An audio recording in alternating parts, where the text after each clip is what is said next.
Chapter 233. Chapter 233. Heart grows closer. A police car's horn sounded from afar, and Lin Yi could see blue and red lights flashing. Lingshan must have brought people over. Stay in the car and don't go out. I'll be back in a bit, Lin Yi said. Okay. Tang Yin nodded obediently, not arguing with Lin Yi. Lin Yi got off the car and opened the back door, pulling Heibao out. Lingshan was driving a Jinbei police car, not the cheetah she'd been driving. This car was evidently the type used for escorting suspects. Lingshan spotted Lin Yi right away, stopping the car in front of him. She'd heard Lin Yi say that he'd captured Heibao and beaten him to a pulp, but seeing Lin Yi holding Heibao like that still made her mouth drop into an O shape. You came alone, right? Lin Yi only relaxed after seeing that there was no one else in the car. Lingshan was one of the few people who knew about him after all, and Lin Yi didn't plan on letting more people know about him. You caught him just like that? Lingshan nodded as she got off the car, looking at Heibao in Lin Yi's hands in surprise. Then how am I supposed to catch him? Lin Yi tossed Heibao on the ground. Alright, I've given him to you. I'm leaving. With that, Lin Yi turned around and walked back to the van. Wait, you still have to come back with me for a statement. Lingshan called out to Lin Yi. Make one up yourself. Lin Yi didn't even turn around. I'll give all the credit to you, just say you caught him yourself, it has nothing to do with me. You? Lingshan was pissed, but this credit. Lingshan knew that catching Heibao was a huge achievement, no less than catching the bank robbers. With these two achievements, her reputation in the police department would reach a peak, and it would be a good start for her to get promoted in the future. If you want me to help you next time, then cut the bullshit. Lin Yi got back in the van and drove away, ignoring Lingshan. Lingshan stomped her feet angrily, picking up Heibao from the ground and throwing him in her car before driving away in the opposite direction from Lin Yi. Right, how did you get brought here? Where's Kong Xiaobo? Lin Yi asked after taking care of Heibao. Kong Xiaobo? I know. I left the school with Kong Xiaobo, and Kong Xiaobo said he wanted to take a taxi to the hospital, so he got on a taxi waiting for passengers at the school gate. Tang Yun said. After that, I didn't know anything, and when I woke up, Tang Yun lowered her head shyly as she spoke. Lin Yi frowned and took out his phone, calling Kong Xiaobo. The phone rang for a while before Kong Xiaobo's sleepy voice came through. Oh. Who is it? Oh, it's me. Where are you? Lin Yi listened to Kong Xiaobo, who seemed to have just woken up and relaxed. It seemed like Heibao's main targets were Tang Yun and him, and Kong Xiaobo should be fine. Otherwise he wouldn't have left the phone with Lin Yi. Where am I? How did I fall asleep on the street? Kong Xiaobo paused and shouted. Oh no, boss, Tang Yun's gone. Boss, I lost Tang Yun. Alright, Tang Yun's fine. She's with me. Where are you? Do you want me to pick you up? Lin Yi asked. I don't know where this is, it's a small street, wait for me. Kong Xiaobo said sleepily. I took a taxi to the hospital with Tang Yun after school and then I fell asleep. I just woke up now. Lin Yi was speechless. Alright, take a taxi home first. We'll talk tomorrow. Alright, I'm still a little dizzy. I'm relieved that Tang Yun's fine. See you tomorrow. Kong Xiaobo was still in a daze. Lin Yi hung up the phone with a bitter smile. He looked at Tang Yun. You guys might have been drugged, and Kong Xiaobo was thrown on the side of the road. Yes. Tang Yun didn't know who it was that wanted to do this to her. She was scared just thinking about it. If it wasn't for Lin Yi's timely appearance, she would have been. It's so wronging. Lin Yi said. I'll let him have it easy today. I'll deal with him later. Lingshan knew a bit about what happened today from Heibao, so Lin Yi couldn't just kill Zhou Ruoming right away. But that didn't mean he couldn't do it in the future. After this incident, making him disappear from the face of the earth was a simple matter for Lin Yi. Zhou Ruoming. Tang Yin repeated the name a little absent-mindedly before lowering her head and starting to cry. You, Ken, what's wrong? Lin Yi jumped. He didn't expect Tang Yun to cry like that without any warning. It's nothing. It's nothing to do with you. I just want to cry. Tang Yun's voice was choking. Why did they bully me? Why? Just because my family's poor, so I'm easy to bully?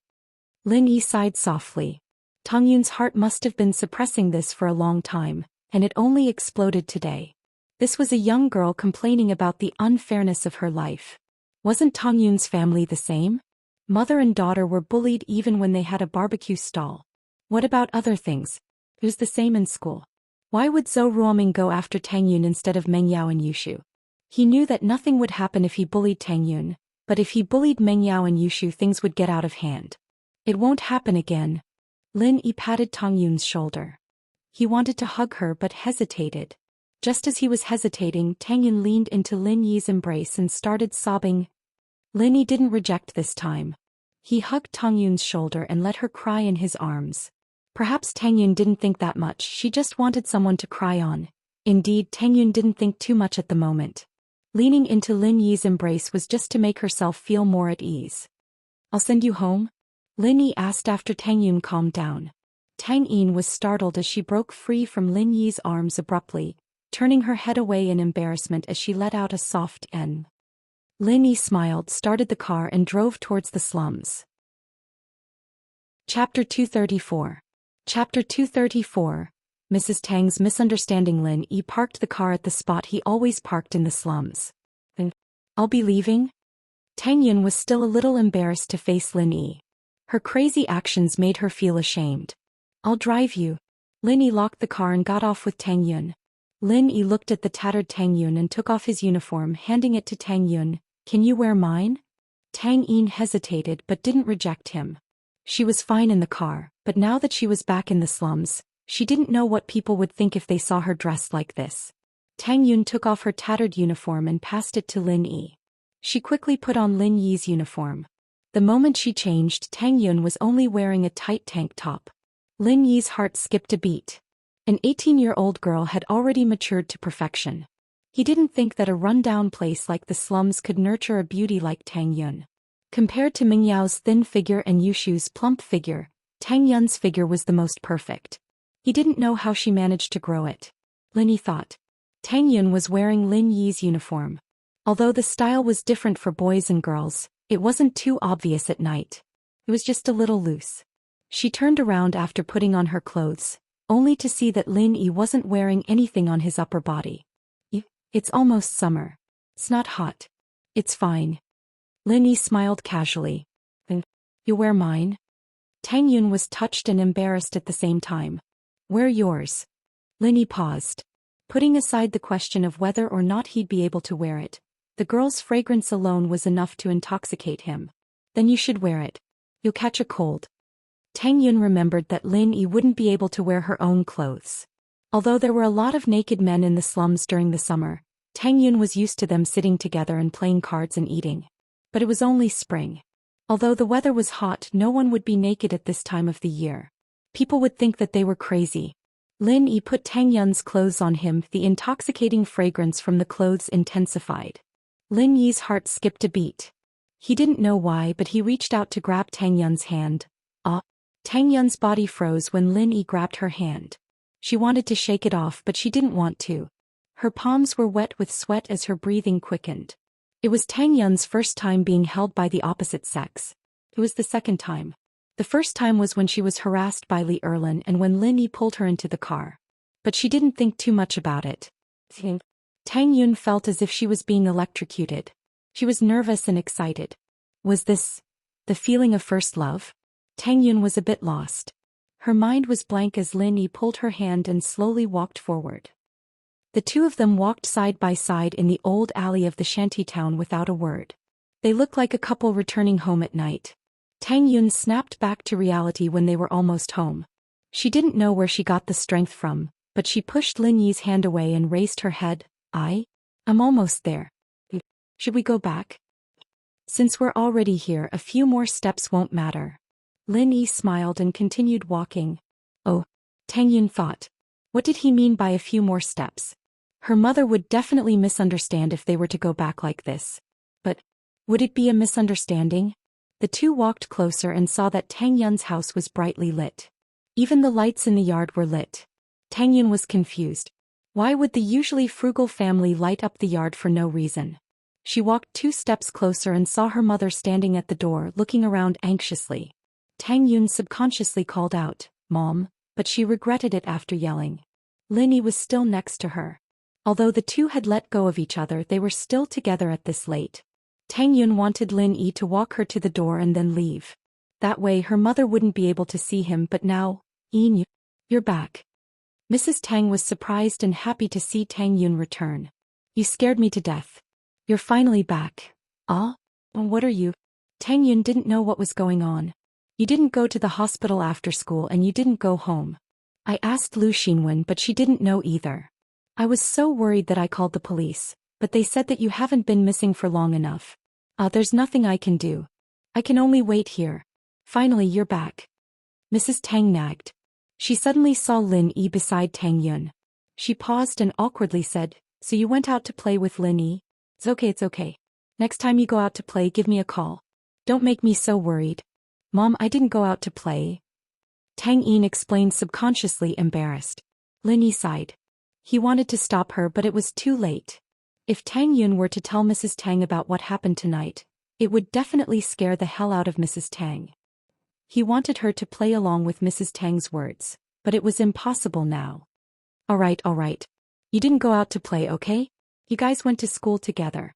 Mrs. Tang seemed to be very happy that her daughter and Lin Yi were together. The worry she had before was gone. Tang Yun was speechless. How could her mother be like this? In your uniform? Mrs. Tang's eyes stopped on the uniform Tang Yun was wearing. This was definitely not her daughter's uniform.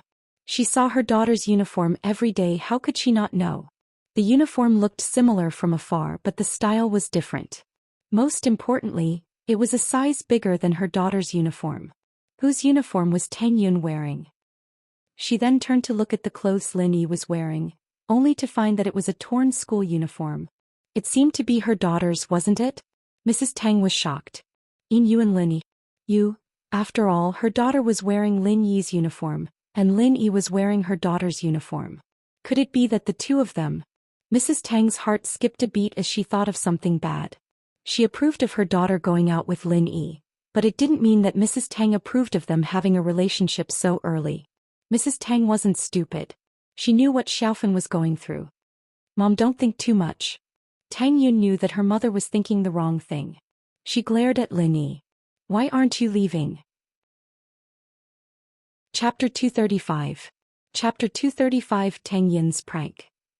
Mrs. Tang had wanted to stop Lin Yi and ask him how he wanted to treat her daughter, but her daughter chased her away. She sighed helplessly. All right, come visit when you're free. Lin Yi really couldn't stay for long. Tang Yin was getting more and more out of hand, and Mrs. Tang was treating him as the culprit behind her daughter's death. How could Lin Yi not leave? He got into Heibao's van and Lin Yi drove to Mingyao's villa. The van was a little broken, but it wasn't as flashy as Yushu's Beetle. Lin Yi decided to take it for himself and get a license plate from Lingshan. Getting Huaijuan to do something for him was just a matter of a word, but he still wanted Lingshan. He'd helped this girl out so many times, and if she didn't want to do something for him, he'd just ignore her from now on. It was only after Lin Yi left that Tang Yin grabbed her mother's hand. Mom, what are you doing? What do you mean what? This is a big deal. What if he doesn't take responsibility? Mrs. Tang panicked. Why are you so dumb? Haven't you learned your lesson from Fun? Tang Yin looked at her mother's nervous face, and for some reason, a mischievous thought popped up in her head. Weren't you the one who told me to be friends with Lin Yi? Why are you blaming me now? Mrs. Tang was speechless. She was right, she was the one who'd encouraged her daughter to be friends with Lin Yi, and now she was blaming her daughter? Mrs. Tang felt a wave of sadness wash over her at the thought. She'd thought that Lin Yi was from a good family, and that her daughter wouldn't be at a disadvantage if she followed him. But now that something like this had really happened, she was starting to panic. Tang Yun wasn't in the mood to continue joking after seeing her mother's expression. All right, Mom, it's not what you think. Mrs. Tang paused. Aren't you? It's not that, Mom. Actually, I was captured by bad guys today and Lin Yi saved me. Tang Yin didn't hide anything as she told her mom about how she was almost killed by Zhou Ruoming. She also told her mom about how she was drugged and how Lin Yi saved her. She lowered her head in embarrassment when she told her mom that she was the one who tore off her clothes. It's not that. Mom, I actually got caught by bad guys today.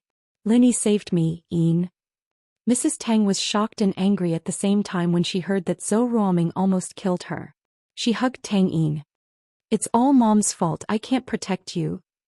Mom, don't say that, you've already given me enough. Tang Yin wasn't an immature child. She knew that her mother had been working hard for the family. That Zhou Ruoming is such a jerk. Thank goodness we had Lin Yi or else. Sigh. Mrs. Tang said, a little scared. But do you think Lin Yi didn't do anything to you in that situation? Yeah. Tang Yi nodded. This was the reason why her impression of Lin Yi had changed. It was also because of this that Tang Yin didn't hate him anymore. He was different from people like Zhou Ruoming and Pin Liang. Then I've wronged you. Mrs. Tang was confused. There was no reason for Lin Yi to reject a situation like this. Why did he reject her? What did that mean? Lin Yi doesn't like you? Mrs. Tang suddenly thought of a possibility. Perhaps Lin Yi didn't like Tang Yin at all. It was all wishful thinking. Tang Yin paused. Mom, why do you ask? Why would he reject you if he liked you? I've been around your age and I understand how young people think. It's the only possibility that he could reject me in that situation. Mrs. Tang analyzed. Mom, don't ask so many questions. Tang Yin shook Mrs. Tang's arm, embarrassed. Why can't I ask so many questions? Of course I have to know what you're doing. Mrs. Tang was getting more and more nervous. If Lin Yi didn't like her daughter, then wouldn't their family continue to be poor? He said that as long as I agree to go out with him, he'll... Tang Yun was so embarrassed that she ran back into the house, ignoring her mother who was standing there. Oh? Mrs. Tang was glad to hear that, but she shook her head. Lin Yi isn't a bad kid. He'll treat Yin well in the future. Mrs. Tang was happy at that thought. Songshan's First People's Hospital and ICU room. Ling Shan and a couple of police officers were sitting in front of an office table. Ling Shan frowned as she looked at her colleagues helplessly. Do you guys have any ideas? He Bao had woken up, but he didn't say anything about the sudden increase in strength. It was as if he could do whatever they wanted with him and Ling Shan couldn't do anything about it. After all, He Bao's sudden increase in strength had nothing to do with the case, and Ling Shan couldn't force him to say anything if he didn't want to talk about it. He was just curious. Boss Song, I think we should just let it go. He doesn't have any strength now, and there's nothing we can do if he doesn't want to talk about it.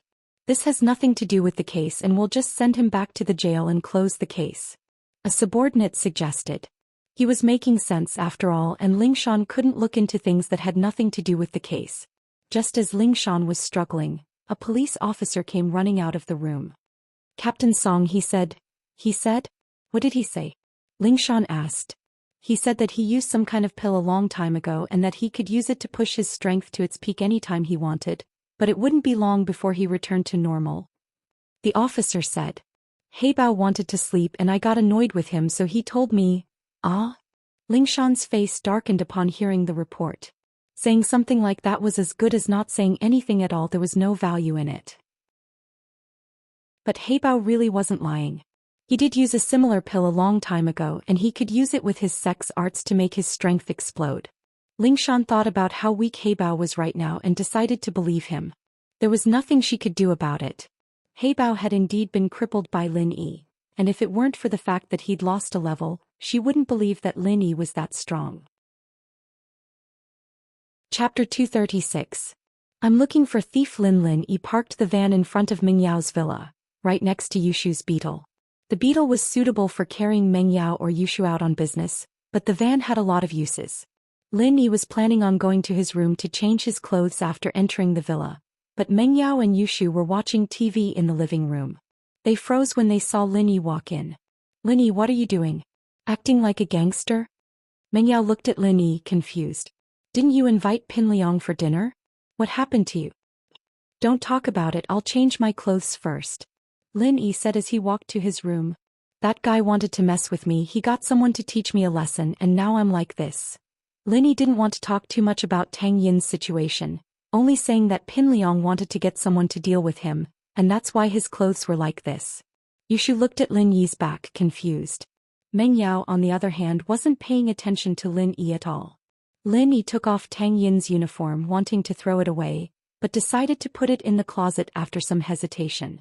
It was Tang Yin's clothes after all, and while Lin Yi didn't have the hobbies of collecting things used by pretty girls, Lin Yi felt that if he were to get closer to Tang Yin in the future, it'd be a memento. After taking a shower, Lin Yi walked out of his room with a new set of clothes. Shield bro, tell me what's fun today? Yushu was a curious baby, always wanting to get to the bottom of things. She wouldn't stop asking questions whenever she saw Lin Yi. It's nothing, Pin Liang just doesn't like me. He wanted to teach me a lesson but he never got the chance. But Heibao got in touch with him and he wants to use Heibao to teach me a lesson. Lin Yi said simply. Heibao? Mei Yao blinked. Lin Yi, you're saying that Pin Liang got Heibao to deal with you again? Yeah, what's wrong? Lin Yi asked, confused by Ming Yao's attitude. I heard my dad say that Heibao's strength skyrocketed all of a sudden, beating up a special forces soldier who just came back. Meng Yao said. Are you alright? But Meng Yao regretted asking the question right after. It was obvious that nothing had happened to him and asking him was a waste of time. It's nothing. Heibao's gotten a lot stronger, but he dropped a level again after meeting me. Lin Yi smiled. I beat him up and sent him to the police station, Meng Yao said. What Lin Yi saying? Heibao said Heibao just happened to drop a level? Did he think this was a game? Yushu on the other hand wasn't going to let Lin Yi go so easily. She started asking for details. Shield bro, tell me, how did you torture Heibao this time? Torture? Lin Yi looked at the excited Yushu. So this girl had a tendency?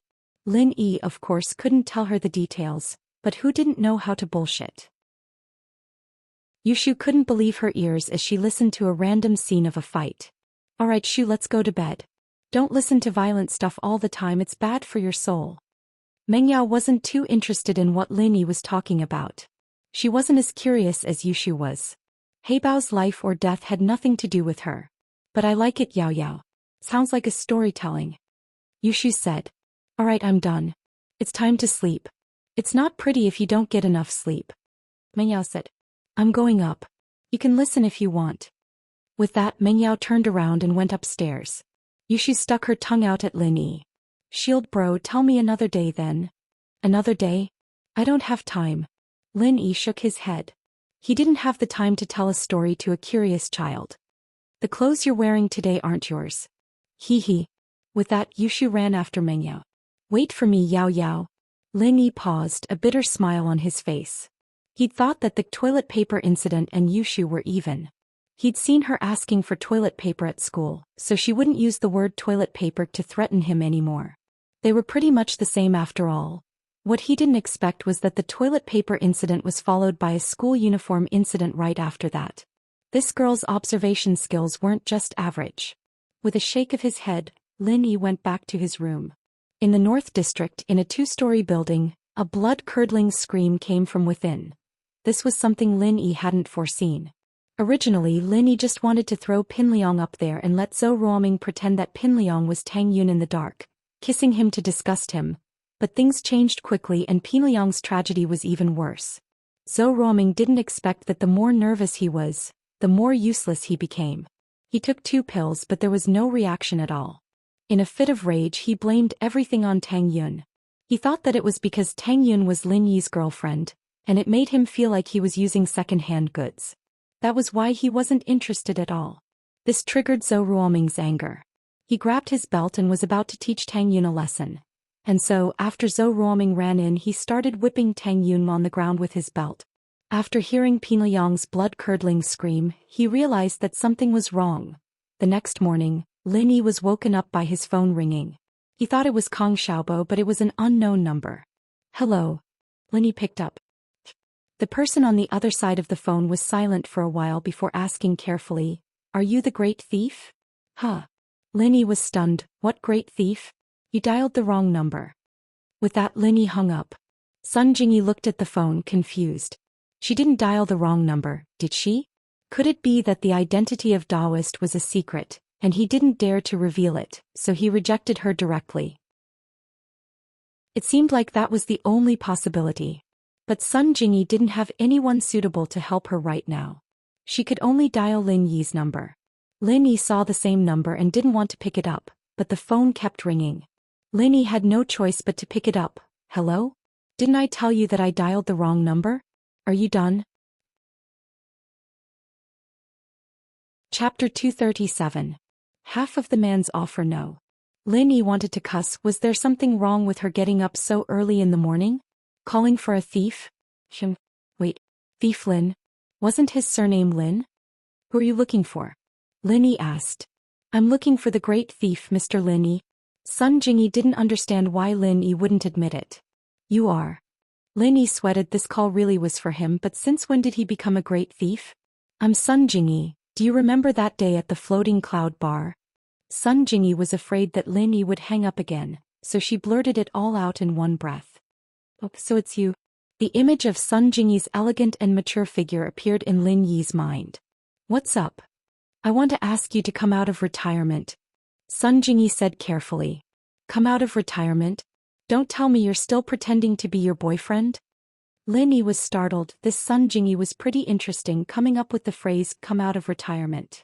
But this girl was pretty dumb too. He lied to her about being a great thief and she actually believed him? Oh, I have something else I need your help with, Sun Jingyi said. I want you to help me steal a document from a company.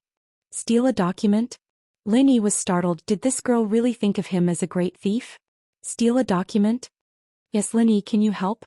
I can pay you a lot, Sun Jingyi said. Lin Yi was about to refuse, but he changed his mind when he heard Sun Jingyi say a lot. Steal what document? How much are you going to pay? Lin Yi was in dire need of money right now.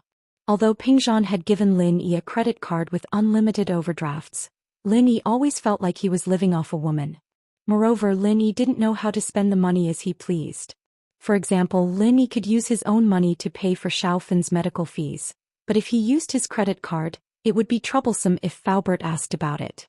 Therefore, Lin Yi intended to make a sum of money as soon as possible. Moreover, his business plan required a large sum of money. Even if he had a few formulas and Xuemin's reputation, it wouldn't be easy to start a company and build a factory. He would need a lot of money to start a company. It's a video of an employee of my company giving a commission to a supervisor of a company. Jingyi said. You know that my company is in the trades. Commissions and rebates aren't a secret in the industry, but a competitor took a video of it and was planning to leak it to the media. Jingyi said. Oh, and then? Lin Yi listened to Sun Jingyi's explanation and roughly understood the situation. It wasn't anything complicated. This way the company will be punished and its reputation will be damaged. Sun Jingyi said. Then they must have some conditions to threaten you, right? You didn't agree to their conditions and instead asked me to steal the information at a high price. Why do I feel like you're asking for something far away? There was one more thing that Lin Yi didn't say. Did she think that the price of stealing the information from him would be lower than the other party's conditions? Master Lin's price was never low. Did Sun Jingyi really think that it would be the same as last time, 1,000 yuan? The other party's conditions. Sun Jingyi clenched her teeth. It wasn't that she hadn't contacted the company before, but the boss had said that if she slept with him for a night, the incident would be over and the video would be returned to her. But how could Sun Jingyi agree to that? How about this? I'll take 50% of their conditions. I'm a very fair person and I don't cheat anyone. Lin Yi said. I still have things to do. Call me when you're done. Lin Yi saw Sun Jingyi's hesitation and hung up. They'd only met once. Did this girl think he was a laborer? There was a fee for leaving the mountain. Pin Liang limped into the classroom, his eyes filled with hatred as he looked at Lin Yi's seat coldly. But he didn't dare show it. Heibao Bro had been sent to prison by Lin Yi again. Moreover, he had been beaten into a half-cripple. Pin Liang had heard about this since last night. Fabai was a well-known figure in Songshan, and naturally he had friends in the police department.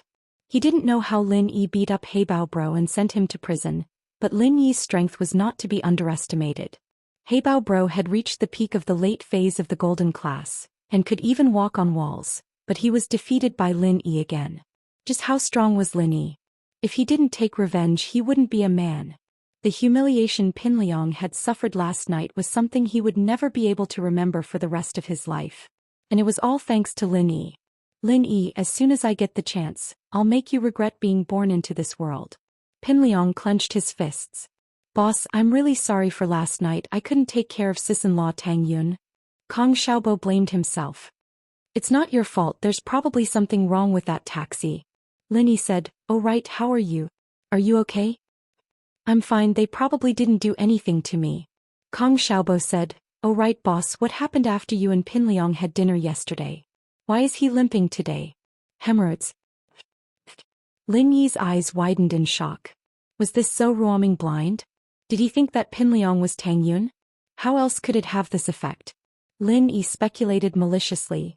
Who knows, yesterday Pin Liang called Heibao over to deal with me again, but I sent him to the police station again. Lin Yi explained and didn't mention Tang Yun's capture. Lin Yi didn't want to talk about Tang Yun. Kong Xiaobo also saw that Lin Yi didn't want to talk about it, so he didn't ask anymore. The most important thing was that Tang Yun was safe. Alright boss, do you think Fin and are we compatible? Kong Xiaobo had been thinking about this question for the past few days, and it made him feel lost.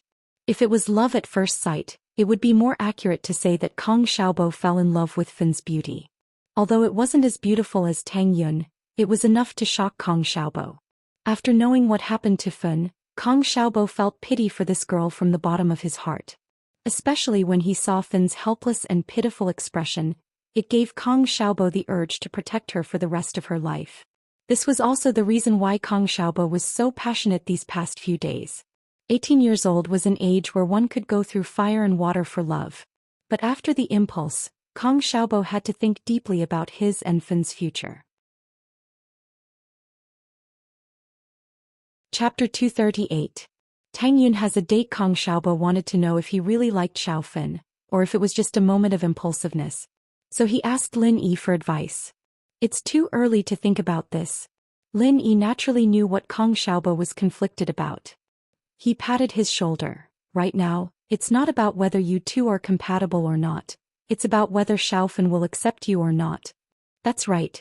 Kong Xiaobo was reminded by Lin Yi, and he suddenly realized that it was all his wishful thinking. He wanted to be with Xiao Fin, but Xiao Fin might not be able to be with him. If you really have feelings for her, you can try to interact with her. As time goes by, you will naturally be able to confirm your feelings. Lin Yi said, but no matter what decision you make, you must not hurt Xiao Fin. You can afford to hurt her, but she can't. Don't worry, boss. I understand. I won't tell Fin about this until I'm absolutely sure of my own feelings. Xiaobo said with a sigh of relief. Tang Yun didn't sleep well last night. She was chatting with her mother for the first half of the night. Although it was a chat, it was all about Lin Yi. Tang Yun's head was spinning and she didn't dare to say anything wrong. Her mother finally fell asleep, and Tang Yun wasn't too sleepy anymore. She remembered that Lin Yi's clothes were still with her, so she got up and helped Lin Yi wash them. The next day she brought the clothes to school, but she was troubled. How was she going to give the clothes to Lin Yi? Send it directly to his class? Wouldn't people misunderstand? After the first class, Tang Yun held the clothes in her hands, hesitating if she should give it to Lin Yi. She wanted to stand up a few times, but she sat back down. Tang Yun was angry at herself. Why couldn't she be more decisive? What's the big deal with giving him clothes? But if she asked for a formula from Lin Yi, the whole school would be in an uproar. If she gave the clothes to Lin Yi, what would people say? They might even think that she and Lin Yi were sleeping together. Tang Yun flinched at the thought of that. Right, she could ask Lu Xingwen for help. He suddenly thought of her best friend Lu Xingwen. She could ask her to make an appointment with Lin Yi. Wouldn't it be fine if they met at the school field after class? Tang Yun put down the clothes in her hands and quickly walked out of the classroom, heading towards Lu Xingwen's class. After the second period, Xingwen came to Class 5's classroom with a heavy heart. She sighed at how depraved Yun Yun was, asking Lin Yi to meet her in the field. After the second class, Lu Xingwen came to Class 5's classroom with a heavy heart. She thought that Tang Yun had really fallen, asking Lin Yi to the school field. Lu Xingwen wanted to ask her why she wanted to meet Lin Yi, but the 10 minutes after class wasn't enough. Lu Xingwen had no choice but to quickly agree. She planned to ask Tang Yun in detail at noon or at night. Hey, look for Lin Yi in your class. Lu Xingwen was a tough person and didn't care about anything. She grabbed a student from Class 5 and said, "Oh wait." The student didn't think much and went into the classroom to call for Lin Yi. Lin Yi wondered who was looking for him. He walked out of the classroom and saw that it was Lu Xingwen. "What's the matter? Lin Yi, what's your relationship with Tang Yun?" Lu Xingwen didn't want to ask Tang Yun, so she came to question Lin Yi. "Me and Tang Yun? Tang Yun he." Lin Yi looked at Lu Xingwen's expression and found it funny. "What's my relationship with her? You don't know? Then are you dating her?" Lu Xingwen asked straightforwardly. She wasn't a pretentious person, so she said what she wanted to say. "Not yet," Lin Yi said honestly. "What are you here for? Just to ask me about this? I don't think you're that gossipy. If you're in the mood, Why don't you ask Kong Xiaobo if he's dating Xiaofan? I'm just asking.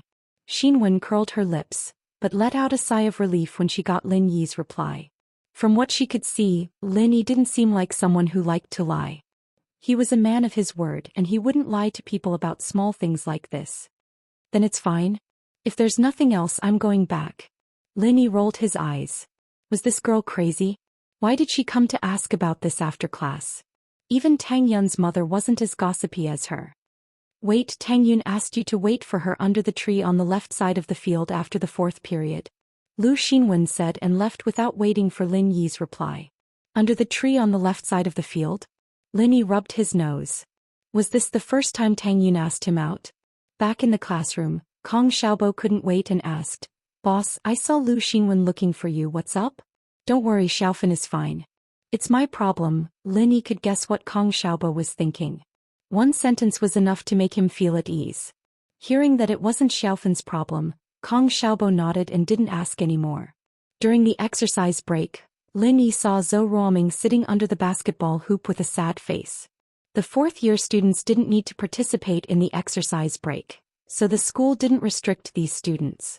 The so-called 4th year was actually a cram school for college entrance exams. In order to increase their income, some high schools would set up similar cram schools. The target was not only the 3rd-year students who didn't get into college, but also students from other schools or society who didn't get into college. As long as they paid the money, they would be able to stay in the 4th year forever. Lin Yi looked at Zhou Ruoming indifferently. Lin Yi had already marked this person with a death mark. Lin Yi wouldn't let go of anyone who dared to make a move on the people around him. A few classes away, Lin Yi saw Tang Yun and waved at her. Tang Yun glared at Lin Yi and turned away shyly, not looking at him anymore. Meng Yao and Yushu were always the focus of most boys. During the exercise break, many people would stare at them, but they were already used to it. Pin Liang stood by the window of the teaching building, his eyes moving from Meng Yao to Lin Yi. Ever since Lin Yi showed up, he'd never been able to do anything so smoothly. This person must disappear from his sight. Pin Liang was thinking about it angrily when his phone vibrated in his pocket. He took it out and saw that it was his father, Zhong Fabai. Dad. Pin Liang was confused. Usually, Fabai wouldn't call him when he was in school. Chapter 239. Chapter 239. The girl under the tree. Fabai called to confirm Pin Liang's intentions, to see if he was going to meet Heibao. Heibao bro's looking for me? Pin Liang paused before agreeing without hesitation. I'll meet him. Not only did he fail to kill Lin Yi this time, but he even sent Heibao bro to jail once more. This made Pin Liang hate Lin Yi to the core. He wanted to ask Heibao bro what Lin Yi was capable of, to be able to make Heibao bro suffer again. Alright, I'll pick you up at school later at noon. Don't tell anyone about this. Fabai relaxed a little at Pin Liang's words. He was worried that his son wouldn't know any better and wouldn't meet Heibao. It'd be bad if Heibao wasn't happy about it. But Pin Liang's straightforwardness surprised Fabai a little. Got it, Dad. Pin Liang hung up the phone and clenched his teeth as he clutched his wounds. He was unconscious yesterday but was woken up by a slap with a belt. Pin Liang had never been beaten like this before, and it shocked and angered him at the same time. He realized that he'd been tricked by Lin Yi after he asked for the reason. Zhou Ruoming had mistaken him for Tang Yun, and while Pin Liang was annoyed, he was glad that Zhou Ruoming had beaten him up. What if Zhou Ruoming had hugged him and called him Tang Yun? Wouldn't that be disgusting? The more Pin Liang thought about it, the more he felt that Lin Yi was despicable. 4th period ended and Lin Yi stood up in a hurry to go to his appointment. Xiaobo called out to him. Boss, are you going to the washroom? I'm not going. Lin Yi was speechless. Then why don't you come with me? I'm going. Kong Xiaobo said. I'm going on a date. You go by yourself. Lin Yi patted Kong Xiaobo's shoulder. Why was this guy so annoying today? Why was he asking him to go to the washroom? Then hurry up and go. Only then did Kong Xiaobo react. He was a little embarrassed. Boss, I'll talk to you at noon. Actually, I have something to talk to you about. Then let's talk at noon. Lin Yi quickly ran out of the classroom. He didn't know if Tang Yun was in a hurry because of Kong Xiaobo. At noon, the sun shone brightly on the open sports field. Apart from a few students playing basketball, There were not many people playing on the sports field at this time. Zhou Ruoming made a layup, but he suddenly saw Lin Yi walking out of the building. He lost his balance and fell to the ground. The basketball in his hand also flew to the side. He had already developed some psychological trauma towards Lin Yi. This guy was not human. Although there was no evidence to prove that it was Lin Yi who did it, was there still a need for evidence? There was no need at all. Heibao Bro was nowhere to be found, and Pin Liang was knocked out and left at Tang Yun's place. If this wasn't Lin Yi's doing, then was it Superman? Was it Ultraman? Zhou Ruoming didn't expect Lin Yi to be this strong. He tried to do something to Tang Yun yesterday, so when he saw Lin Yi, he subconsciously thought that Lin Yi was here to cause trouble. That's why he lost his balance and fell to the ground. Lin Yi looked at Zhou Ruoming coldly. In Lin Yi's eyes, Zhou Ruoming was no different from an ant. He could make him disappear in a matter of minutes, but not now. The situation in Songshan wasn't clear, and Lin Yi didn't want to get involved. He didn't want to cause too much trouble. Plus, Lin Yi had really fallen in love with the school life. The days of bullets and bullets had made Lin Yi sick of it. At the end of the day, Lin Yi was still an 18-year-old boy. Throwing himself into the environment that an 18-year-old should be living in, it was new and exciting. That distant youth's maturity was buried deep in his heart. Lin Yi quickly made his way to the small forest at the side of the field. A beautiful girl stood under the shade of the trees, her eyes bright and alluring. A light breeze brushed past her skirt, giving off the feeling of a main character from the school's manga. Seeing Lin Yi run past, the girl's lips curved into a charming smile before shyly lowering her head. Lin Yi ran in front of her. Tang Yun, you've been here for a while? Kong Xiaobo was bothering me, so I wasted some time. I just got here. Tang Yun shook her head and took a deep breath. She reached her hands out from behind and handed them over. I've already washed your clothes yesterday. Ah. Lin Yi didn't expect Tang Yun to call him over for his school uniform. Why do you need to wash it? It's not like it's dirty when you wear it and you smell. Don't say it. Tang Yun raised her fist, a little embarrassed as she pretended to hit Lin Yi. How can you not be serious? I'm leaving. Let's go back together. I need to go back too. Lin Yi pointed at the school building. Yeah, I was on the way. Tang Yun hesitated for a moment but didn't say anything. She walked forward lightly. Lin Yi quietly followed beside her. There weren't many people on the field, but there were some who'd heard about Lin Yi and Tang Yun's relationship. They didn't believe it before, but now that they saw them walking together, they couldn't help but think that the glove letter incident was real. Everyone sighed but didn't dare get close. What kind of existence was Lin Yi? He was one of the young bullies who'd beaten up Zhou Ruoming and Pin Liang, and was still running rampant in the school. Who would dare to criticize such a person face to face? As they passed by the basketball hoop, Lin Yi saw Wang Jifeng scolding Zhou Ruoming's students with a serious face. Zhou Ruoming and his lackeys had a sad look on their faces. You're here to prepare for the university entrance exams, but you only play basketball and smoke. What are you doing here? If you don't want to study, then get the hell out of here. There's a limited number of people who want to come. Wang Jifeng was in charge of the fourth-year cram school, and he had the power to kick out any student he wanted. These students weren't students themselves, so he didn't need to report to the school or the education bureau. Lin Yi stopped walking, but Tang Yun was avoiding his gaze, not daring to look at Zhou Ruoming. She wanted to walk away quickly, but Lin Yi grabbed her hand. Tang Yun cried out, but it attracted Wang Jifeng and Zhou Ruoming's attention. Jifeng saw Lin Yi and Tang Yun holding hands in the field and felt a little awkward. He was the dean and he was reprimanding a student, and there were other students holding hands in the middle of school. He couldn't do anything about it at all. Wang Jifeng could only smile and nod at Lin Yi, hoping that he'd pull Tang Yun away. They could flirt wherever they wanted as long as it wasn't right under his nose. Chapter 240. Face slap. Dean Wang, do you mind if I take up a minute of your time? Lin Yi smiled at Wang Jifeng. I don't mind, it's fine, it's fine. Wang Jifeng was troubled. He couldn't control himself and got caught red-handed by Lin Yi in the office. He wouldn't have to do this otherwise. Lin Yi nodded and pulled the panicking Tang Yun towards Zhou Ruoming.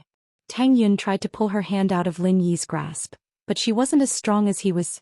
Tang Yun was stupefied at this point. Holding hands with a boy in front of the dean was something she didn't even dare think about. He might even be expelled from the school.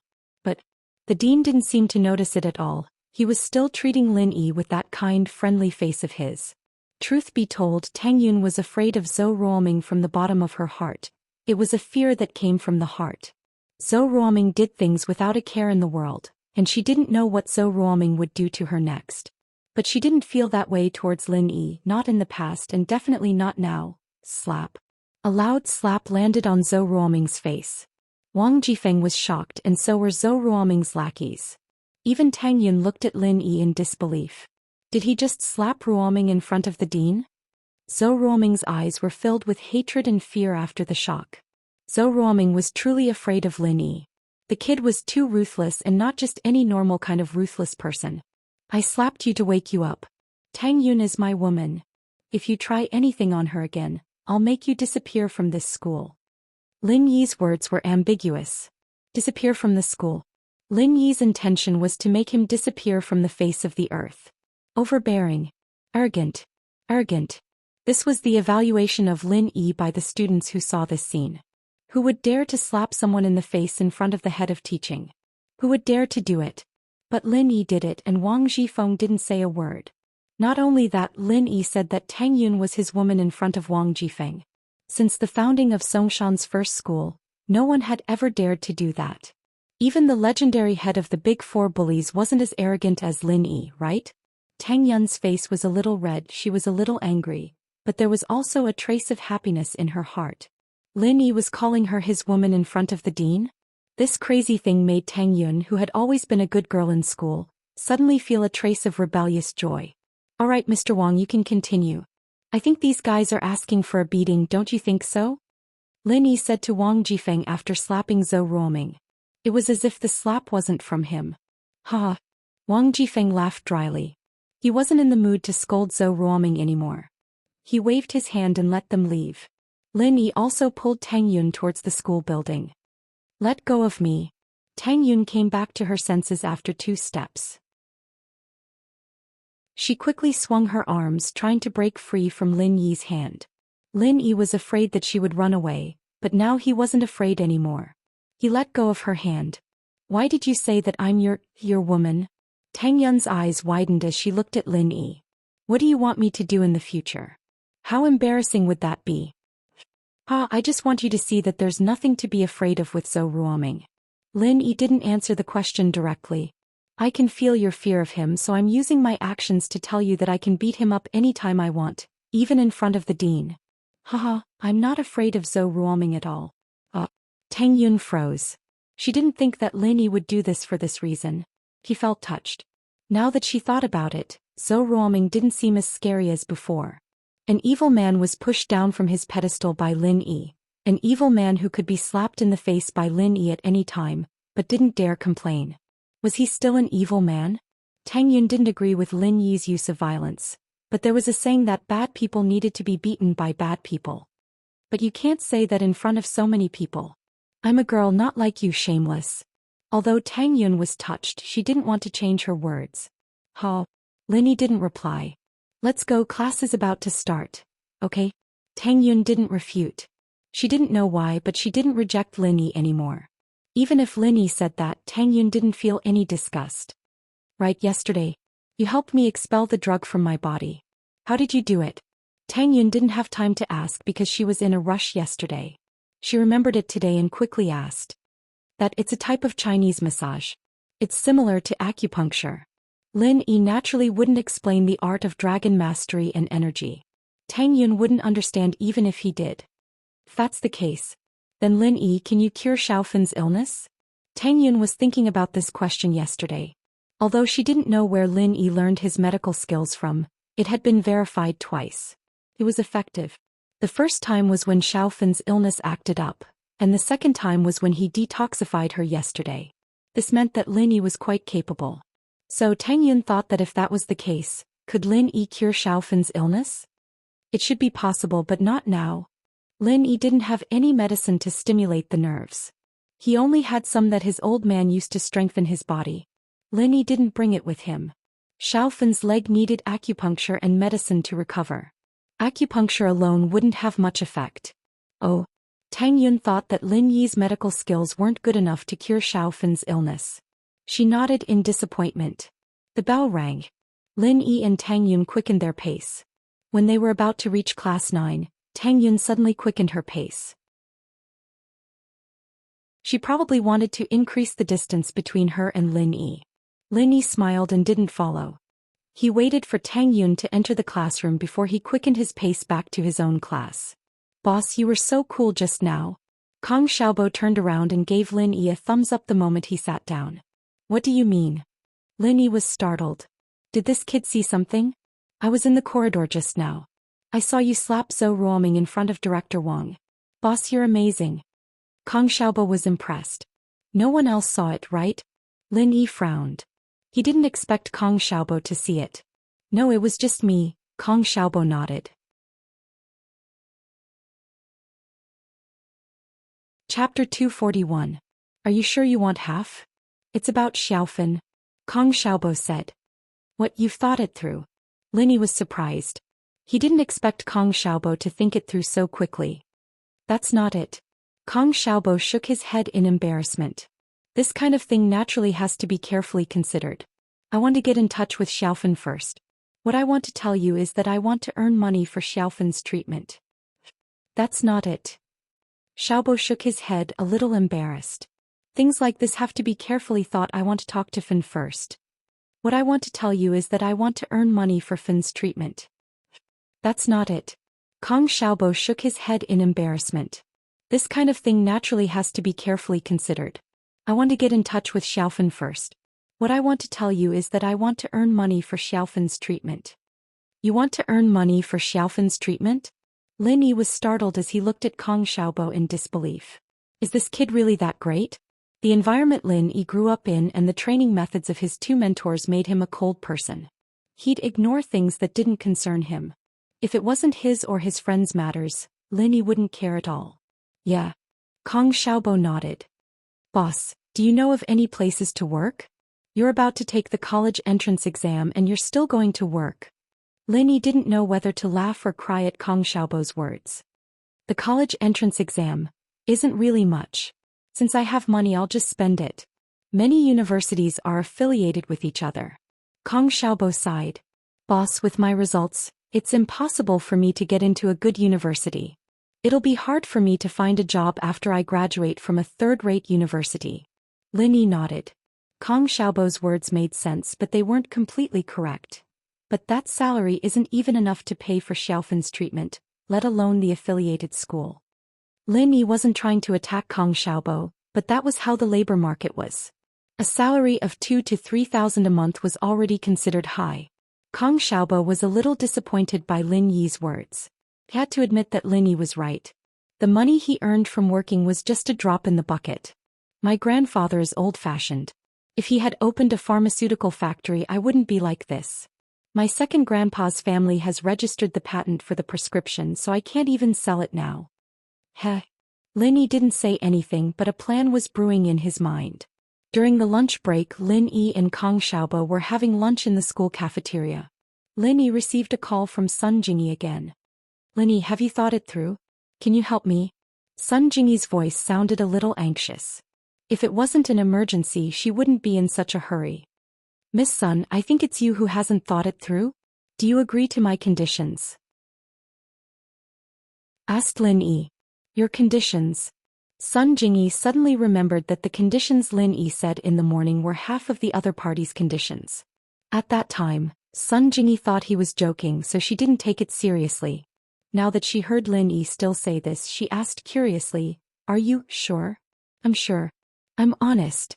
Lin Yi said, "This is the rule of the great thief. This is my ancestral teaching. If you can't accept it, then don't talk about it. I still have to eat." "Wait, Lin Yi, where are you? I'll treat you to a meal. Let's not talk about it." Sun Jingyi was afraid that Lin Yi would hang up the phone again, so she said quickly, "Oh, then you wait for me at the snack street behind Songjiang First High School. I'm there." Lin Yi naturally wouldn't refuse the money that came to him. "Well, I'm coming now. See you in 10 minutes. After Sun Jingyi finished, she simply hung up the phone. "Bro, do you have something?" Kong Xiaobo also heard Lin Yi's phone call, but he didn't understand what Lin Yi said. You eat first. I'm going out to do something. After Lin Yi finished, he got up and walked out of the cafeteria. 10 minutes later, Lin Yi saw Sun Jingyi at the snack street. Sun Jingyi was driving a red Audi A4L. Lin Yi was slightly surprised. He didn't expect Sun Jingyi to have a car. She seemed to have taken a taxi to the bar that day. But thinking about it, who would drive to the bar? How would they drive a car when they were drunk? Lin Yi didn't wear his school uniform today. His school uniform was with Tang Yun. So when Sun Jingyi saw him here, she only thought that Lin Yi was eating nearby. She wouldn't have thought that he was a student of Songjiang First High School. Get in the car. Sun Jingyi waved to Lin Yi. Lin Yi opened the door of the passenger seat and sat in. Lin Yi looked at Sun Jingyi. Compared to the elegance at the bar that day, Sun Jingyi today was more capable and steady. She wore a white-collar business suit, which made her look more dignified. Where are we going to eat? Sun Jingyi also noticed Lin Yi's gaze, but she didn't care. Instead, she was a little proud. Little handsome, you like me? Why don't you help me? You're only 20 years old, Lin Yi said faintly. Do you think you can pretend to be a sister just by putting your hair up? Sun Jingyi almost exploded from Lin Yi's words. She almost got into a car accident. You? How did you know? You deliberately dressed up more mature for business. Lin Yi didn't answer directly. Lin Yi was proficient in traditional Chinese medicine. He could estimate a person's approximate age from details such as a person's face and neck, but he couldn't tell this to Sun Jingyi. Okay, little handsome, but you have to admit that I'm still older than you. Sun Jingyi didn't want to talk about the previous topic with Lin Yi. Talking to this man, she would always be at a disadvantage. Sun Jingyi had to adjust her mentality. 2 years older than me. It's not considered old.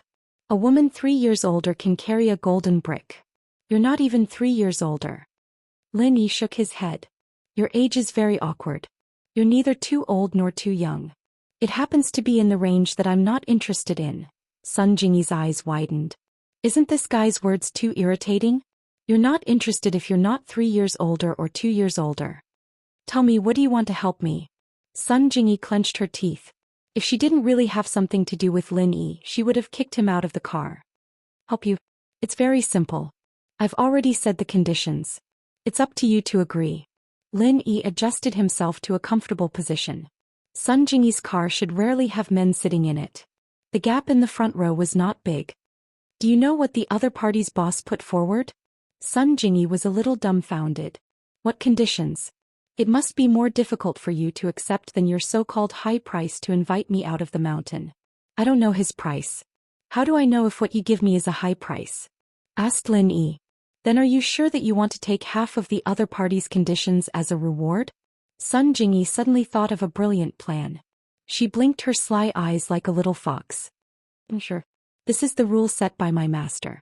Lin Yi nodded and said seriously. Your master is also a great thief? Sun Jingyi was a little curious. What about your master?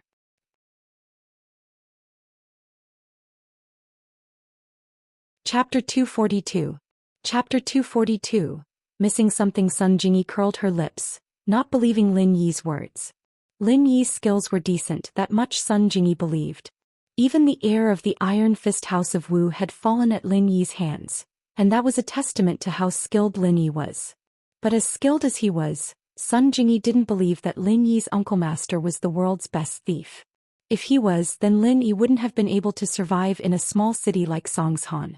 Wasn't he a bit too poor for that? Just how rich would the world's best thief have to be? His uncle master was a thief, but his master wasn't. What kind of weird sect was that? So Sun Jingyi took Lin Yi's words as a bluff. All right. If you're sure that you're willing to take half of the price, then I'll agree. Sun Jingyi said. But you can't go back on your word. Lin Yi frowned as he looked at the weird expression on Jingyi's face. He couldn't help but feel suspicious. Was there something wrong with this? But when he thought about it, there didn't seem to be anything wrong. Was the price the other party was offering really low? But that didn't seem possible. If the price wasn't high, why would Sun Jingyi come all the way here to look for him? Why would she offer him a high price? Lin Yi had a feeling that something was wrong here, but he couldn't quite put his finger on it. Hey, are you going to agree or not? Jingyi was starting to panic. Little handsome, you're younger than me, but you're a man. A man's words are like water that's been spilled, and a man's words are like spilled water. A gentleman's word is a promise. All right, I won't go back on my word. I'll take half of what the other party offers. Lin felt a little helpless. He was indeed the one who said it. If he went back on his words, it wouldn't be right. All right, remember what you said. Sun Jingyi was a little excited. Lin actually agreed. Let's go eat first. We'll talk while eating. I'll bring you to a good place. Looking at the incomparably excited Sun Jingyi, Lin Yi's heart sank. He increasingly felt that there was definitely a problem here. He didn't know what he had overlooked. However, since he couldn't figure it out, Lin Yi didn't bother thinking about it. At most he would just waste this time. Stealing a piece of information wasn't a difficult task. Sun Jingyi's so-called good place turned out to be a food stall on the street, which made Lin Yi a little speechless. He thought that Sun Jingyi would invite him to some high-class hotel or something. Sun Jingyi parked the car in the free parking space on the side. In fact, it was on the roadside without a no parking sign. He got off the car with Lin Yi. It's this place. The authentic spicy skewers are very delicious. Lin Yi was a little speechless, but he really liked to eat this thing. Boss, give me a small basin. Sun Jingyi asked for a small basin from the boss of the spicy skewers with ease. Then she began to pick out the skewers from the cart. She said to Lin Yi while she was picking, "What do you like to eat? Take it yourself. After eating, we'll count the number of sticks together." Lin Yi smiled and began to fill the small basin with spicy skewers with Sun Jingyi. After a while, the basin was filled with spicy skewers. The two of them found an empty table and sat down. Sun Jingyi began to add seasoning to the spicy skewers. Take the money, take the money." As soon as Lin Yi and Sun Jingyi sat down, several burly men came over and scolded the boss of the spicy skewers. "Brother Scar, didn't you just take the money a few days ago?" When the boss of the spicy skewers saw these people, his face suddenly changed and he ran over with a smile. "A few days ago? It was Brother Nyo's mother's birthday a few days ago. You took the money as a gift. Today's is the protection fee." One of the men with a scar in a vest said impatiently. The boss's expression froze. Although he knew that this guy might be lying, he had to lower his head when he was under someone else's roof. This scar-faced man was a gangster in this area, and he specialized in collecting protection fees from the food street. "Hurry up, don't waste time. Do you want to quit? Let us brothers eat and drink here every day?" The scar-faced man threatened. As he said that, he casually picked up a spicy skewer from Lin Yi's table and put it into his mouth. Then he threw the signature on Lin Yi's table. "Hey, don't throw your food here. You'll pay for it later." Lin Yi frowned and said to the scar-faced man. The scar-faced man was stunned. He didn't expect that this customer would dare to talk to him like this. He turned his head and was about to scold him. Suddenly he saw Sun Jingyi with Lin Yi. He suddenly widened his eyes and a lewd smile appeared on his face. "Since that's the case, I'll treat you. Let's eat together. Brothers, bring the chairs over." After the scar-faced man finished speaking, he sat on a chair next to Lin Yi and Sun Jingyi. He looked at Sun Jingyi and said, "Sister, I'll treat you. You can eat as much as you want. Let's drink some wine." Sun Jingyi frowned slightly. She didn't expect Lin Yi to cause so much trouble. Originally, these people came to collect protection fees. After collecting, they would leave. Even if they ate a spicy skewer, the boss would know in his heart. He definitely wouldn't count the bill. However, Lin Yi's words attracted such a disaster. "Did I allow you to sit here? If I know you?" When Lin Yi saw this guy flirting with Sun Jingyi, he was immediately unwilling. No matter what, Sun Jingyi was also an employer who was going to give him money. "You are flirting with her in front of me?" What's more, although Lin Yi didn't want to be a busybody, this matter wasn't a busybody. This scar-faced man sat here because of his words. Of course, Lin Yi wouldn't spoil him. "Who the fuck are you?" The scar-faced man turned his head and wanted to push Lin Yi. He had long seen that this kid was a hindrance. He was looking for a reason to make him give up his seat, and this reason came himself. "Pa." The answer to the scar-faced man was a loud slap in the face. Lin Yi just beat Zhou Ruoming in the morning. He didn't enjoy it very much. With Wang Jifeng around, he couldn't beat Zhou Ruoming too seriously in public. But now he had no scruples. So this slap made half of the scar-faced man's face like a steamed bun, and it instantly swelled up. I hate it when people scold my mother. Lin Yi didn't have a mother since he was a child, so it was a taboo for others to mention his mother. You dare to hit me? The scar-faced man looked at Lin Yi in disbelief. He could be said to be the master of this food street. Don't talk about being beaten, no one would even speak loudly. So Lin Yi's slap stunned the scar-faced man. Get lost. Lin Yi looked at the scar-faced man with disdain. He looked down on people like the scar-faced man. Not only did he collect protection fees, but he also came out to flirt with women.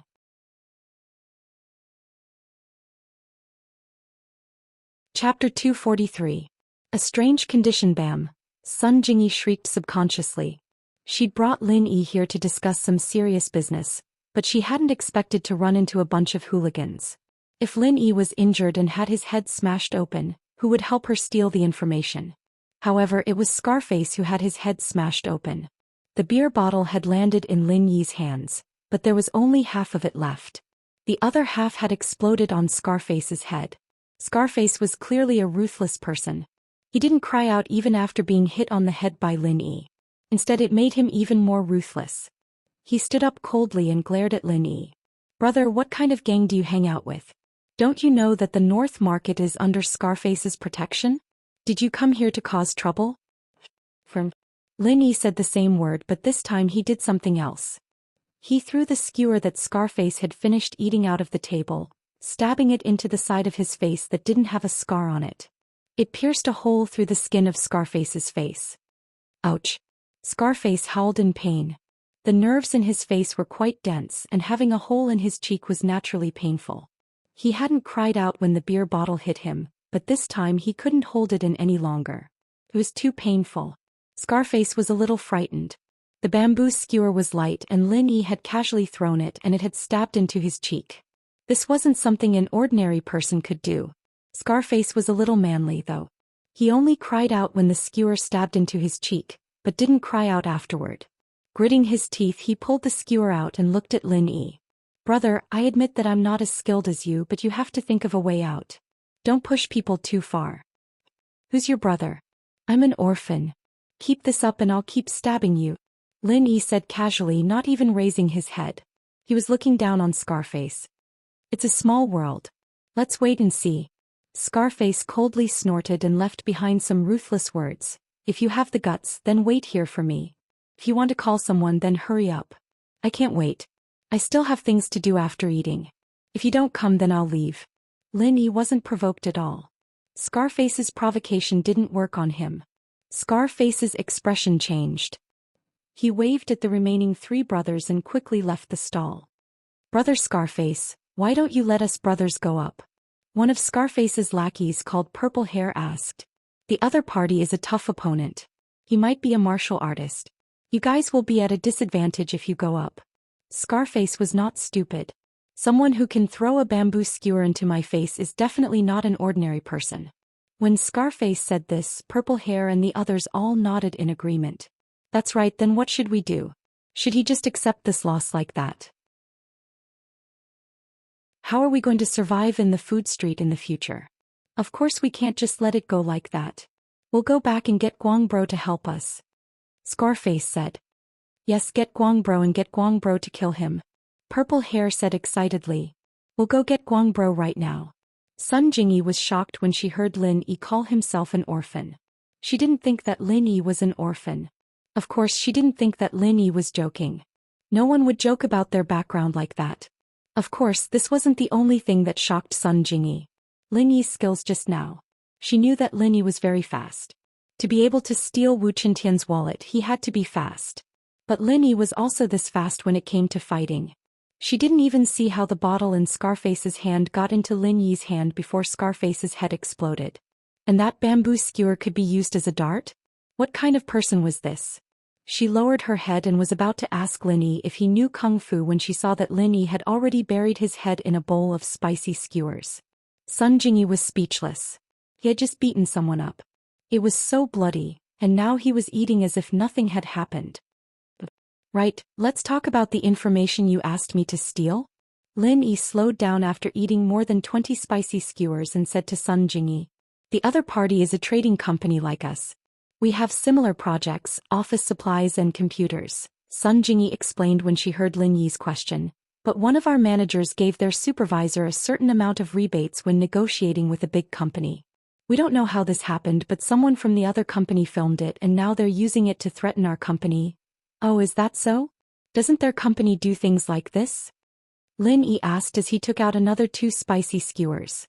It's not a secret in the industry. If you want to get business, how can you not give the supervisor some benefits? They're doing it too, but we were filmed, Sun Jingyi said helplessly. What's the harm in exposing it? Lin Yi asked. We might be punished by the related departments and of course we'll lose that customer. He's a big customer of our company.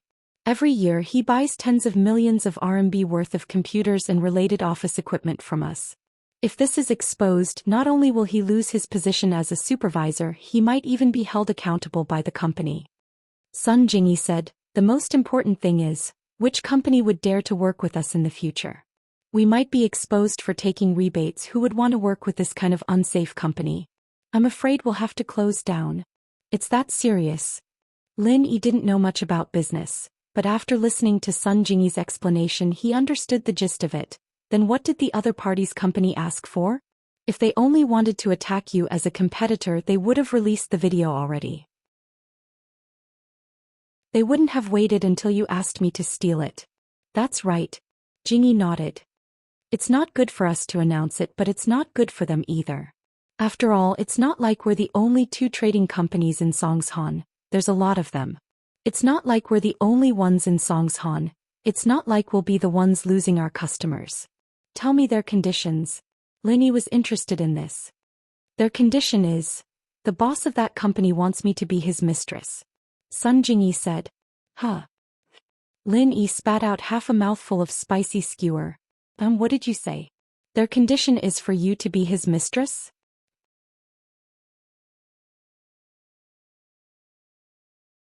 Chapter 244. What was he doing out here?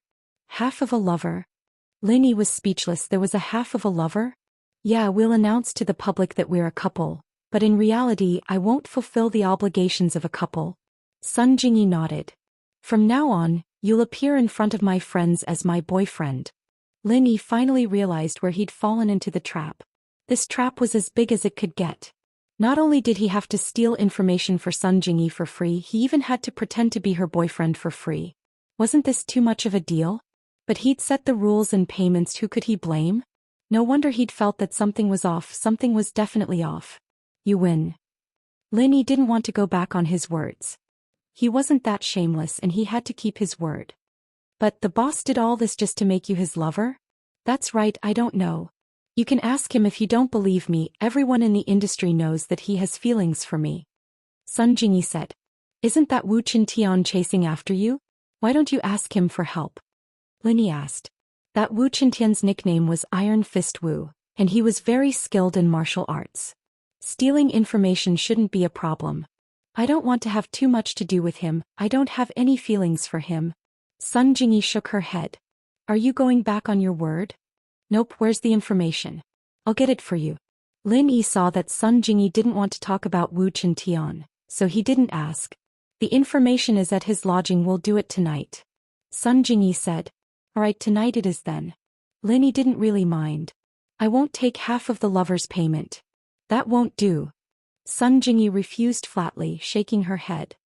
I've told you many times before that you're going to take half of the other party's offer. You're very sure of it and now you're going back on your word? I can't even take it. Lin Yi smiled bitterly. No, absolutely not. Sun Jingyi said, you help me, I pay you, it's only right and proper. All right. Lin Yi was a little helpless, but seeing that Sun Jingyi was so adamant, there was nothing he could do. After all, Lin Yi did agree to it. As the two of them were talking, they saw a group of gangsters running over. Scarface was among them. As he ran, he said to one of them, Brother Guang, it's him. It's this kid. He stopped me from collecting protection fees and even hit me. It had to be said that this Scarface's imagination was quite rich. He turned the ugly matter of him teasing Sun Jingyi into Lin Yi obstructing him from collecting protection fees and tricking his boss to come here to settle the matter. When the stall owner saw who it was, his face suddenly changed.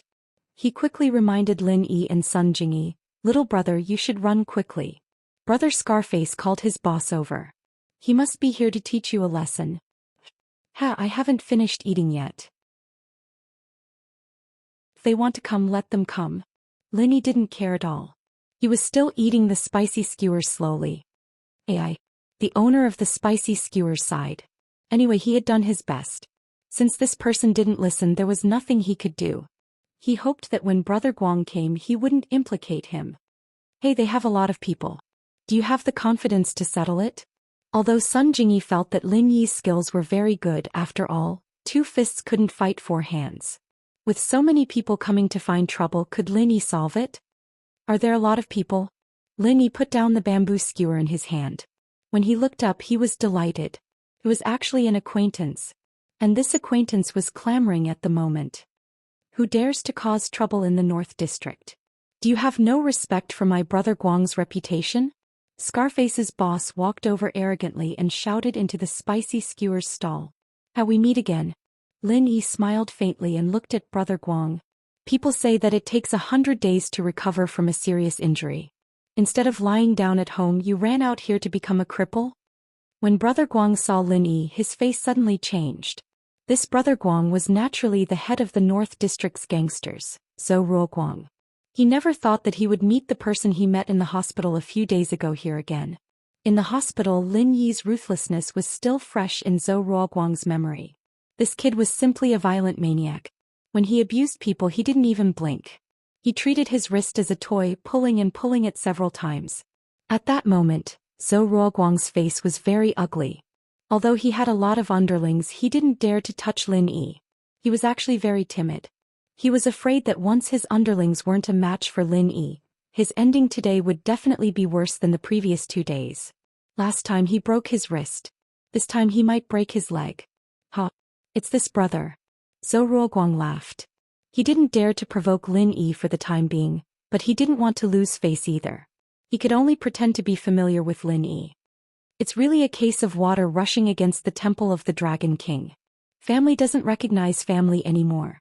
Scar, this brother definitely wouldn't stop you from collecting protection fees for no reason.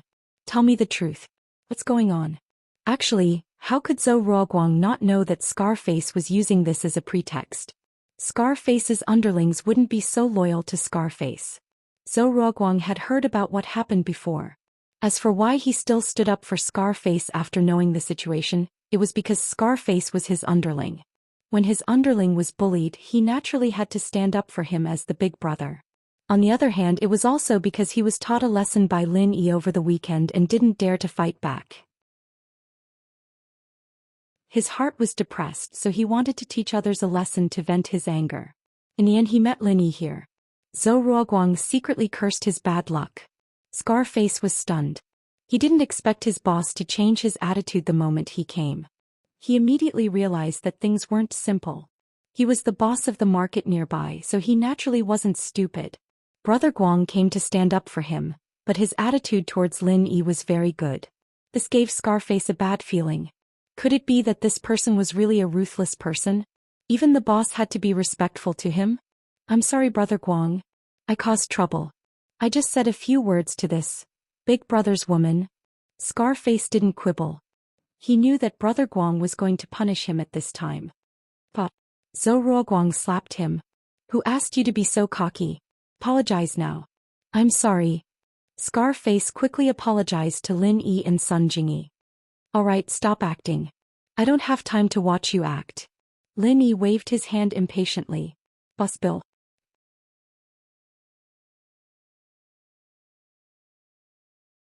Chapter 245.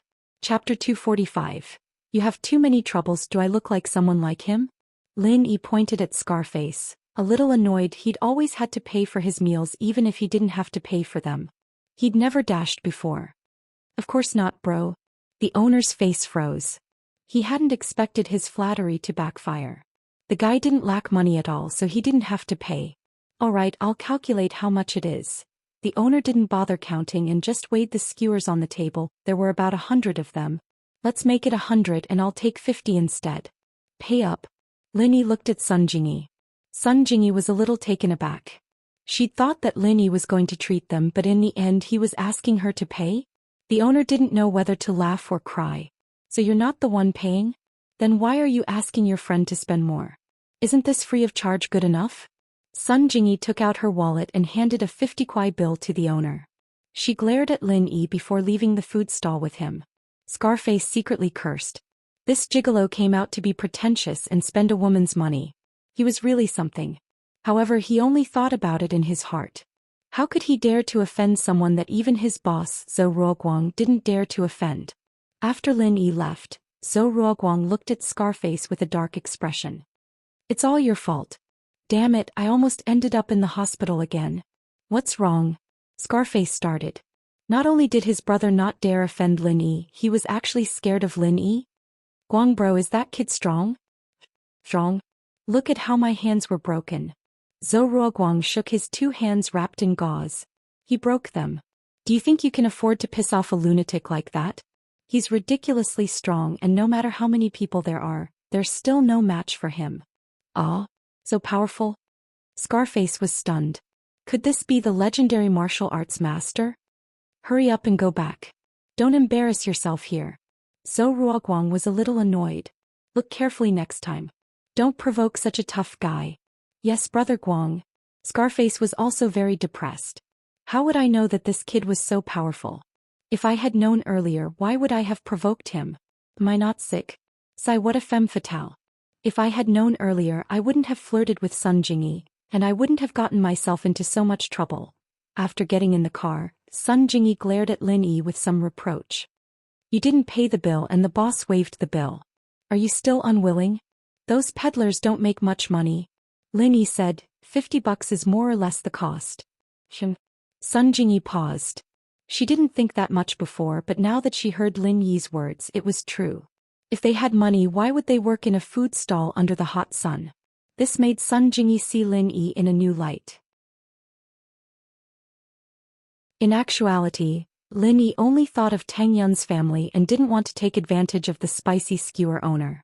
As for whether or not Scarface would continue to collect protection fees from him, that wasn't something Lin Yi could control. Everyone had their own lives and Lin Yi couldn't just stick his nose into it. Where are you going, honey? Sun Jingyi backed out of the car and looked at Lin Yi gently. Honey. Lin Yi paused. Who are you talking to? I'm talking to you. You're my lover now. Although it's only half, I can still call you that. Sun Jingyi looked at Lin Yi with a smile that wasn't a smile. Why? Is it embarrassing for you to be in a relationship with a younger brother? Lin Yi was speechless. This girl seemed to be quite open-minded, but it didn't seem to be the case. Otherwise, she wouldn't have rejected the company's boss. However, why did she look for him? Did she think that he was easy to bully? Or did she think that he wouldn't do anything to her? Let me tell you, you are playing with fire here. What if one day I become real? Lin Yi warned Sun Jingyi.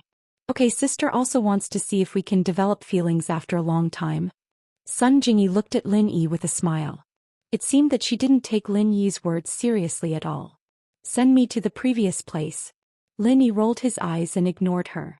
Songshan First High School? Sun Jingyi was a bit strange. Why are you still going to the previous place? Why are you asking so much? Lin Yi frowned. Do you not want me to help you tonight? Tisk, I'm already your lover. You have already received the payment. If you don't want to help me, then don't help me. Sun Jingyi shrugged indifferently. Pick me up there at night. After this, we don't owe each other anymore. Lin Yi didn't want to have too much to do with Sun Jingyi. Although this woman was beautiful and had the kind of mature temperament that Tang Yun, Meng Yao, and Yushu didn't have, Lin Yi's intuition told him that this woman was very troublesome. If he got involved with her, he would definitely be in trouble in the future. Today she made him become a great thief. Tomorrow would he kill people and rob them? Thinking about it, it was very possible. From that Wu Chintian, he could infer that Sun Jingyi's family was definitely not simple. Otherwise she wouldn't be friends with the Iron Fist Wu family. Although he didn't know why Sun Jingyi didn't use the power of her family to solve the problem in front of her, but this kind of trouble caused by a princess of a noble family was definitely troublesome. Lin Yi didn't want to solve her problems professionally. Hey, how can you be like this? Don't want to take responsibility? Sun Jingyi listened to Lin Yi and looked at Lin Yi with a hidden bitterness in her eyes. Lover not wife yet, so you can break up at any time. Lin Yi said faintly, I'm telling you now, you are dumped by me. In the future you won't be.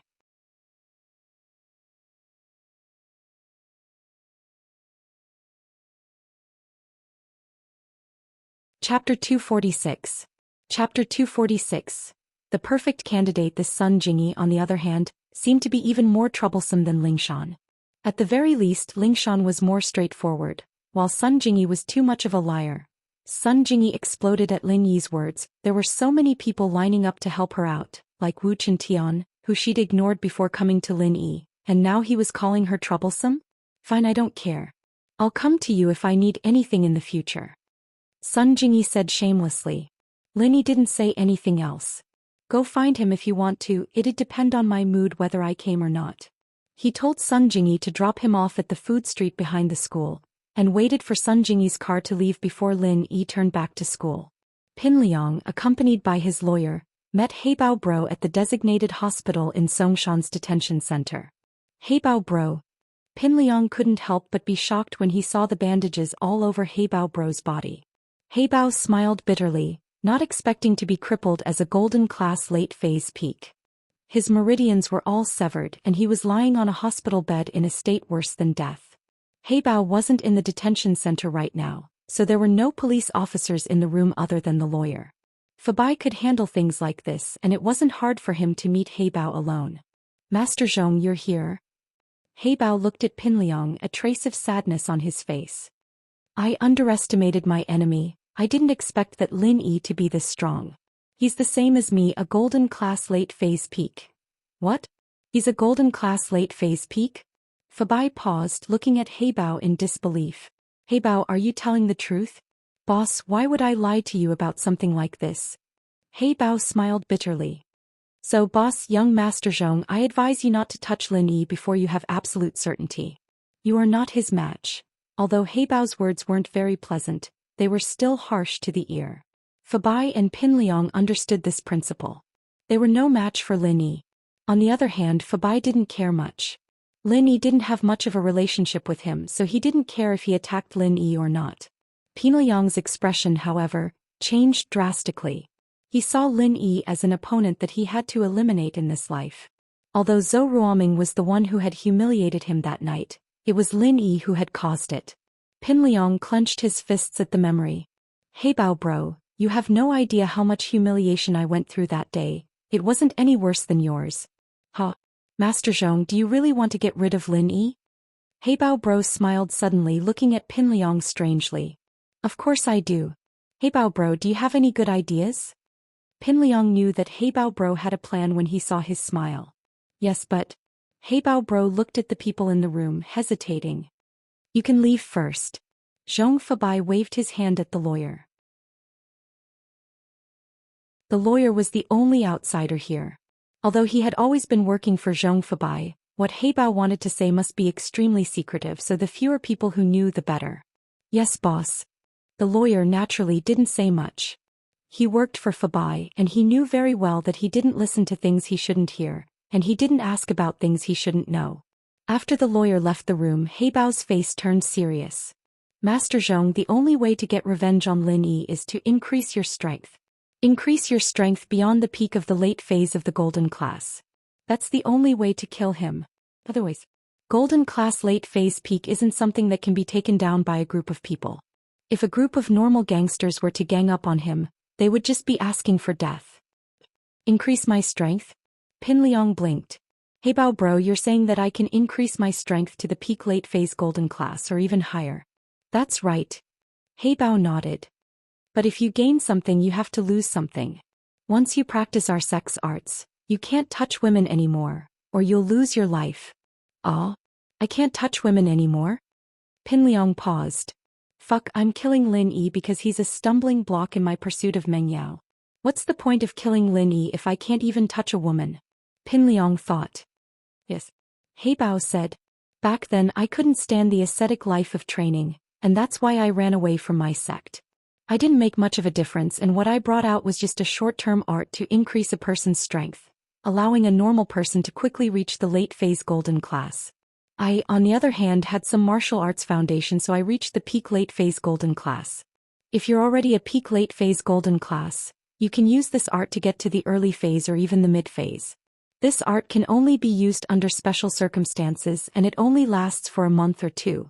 After that, you'll drop back to your previous strength and lose 5 years of your lifespan. It's useless unless it's a critical moment.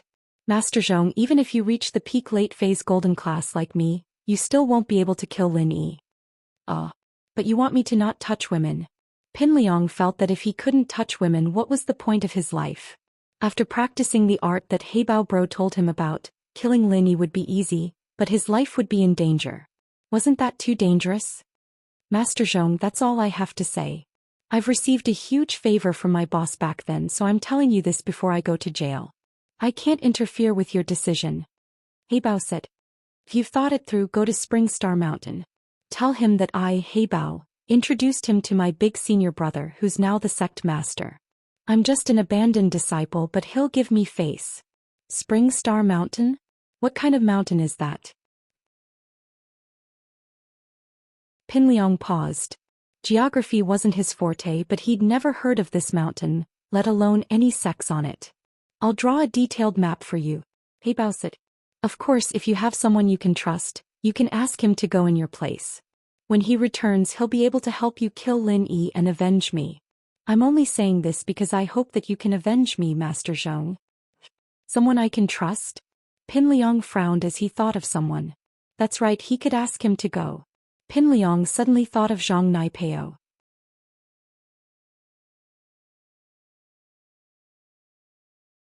Chapter 247. Learning in the Mountains. Pin Liang raised his head to look at Fabai, and their eyes met. Fabai seemed to have thought of someone as well. Pin Liang, you want Zhang Naipeo to go? Yeah, that's what I'm thinking. I've decided to go talk to him. Pin Liang didn't hide it. Naipeo's been with me for years and I know him. We helped his family get through this, so it shouldn't be a problem if I let him go. Alright, go talk to him then. Fabai was moved as well. If his son could have a master at the peak of the late phase of the golden class, then the Zhong family wouldn't have to rely on the Jin family to survive in Songshan City. He wouldn't have to be restricted by his brother-in-law. At that time, the Zhong family would have a master and they would have the right to speak in the upper class. Zhong Fabai suddenly had expectations. Thinking of this, Fabai thought that his son had done a smart thing, which was to win over the hearts of his subordinates and cultivate an absolute confidant. If Heibao was Fabai's confidant, then Zhang Naipeo was Pin Liang's confidant. Heibao wouldn't have been able to share so many secrets with him if he wasn't his confidant.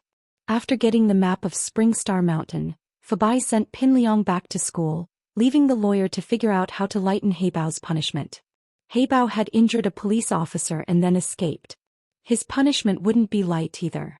Pin Liang had a depressed look on his face on the way to Heibao Bro, but his face was filled with joy and excitement on the way back to school.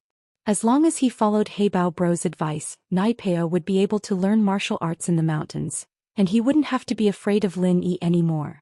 He'd be able to kill Lin Yi in one hit. Ah, what a great feeling that would be. Just thinking about it made him excited. Helping Naipeo's family was the best thing he'd ever done. Pin Liang didn't want to help Naipeo, he was afraid that he wouldn't get anything out of it. But now it was all worth it.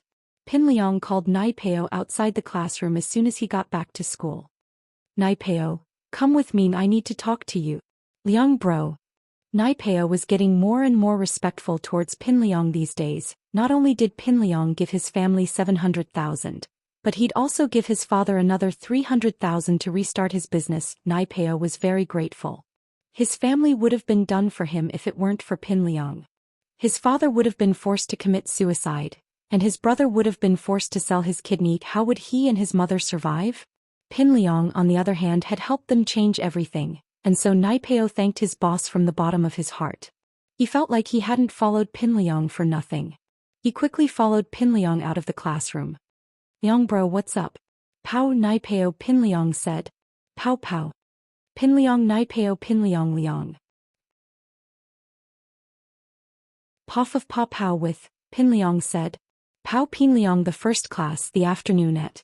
Of Pin Liang go go of the yun of lin of in pin.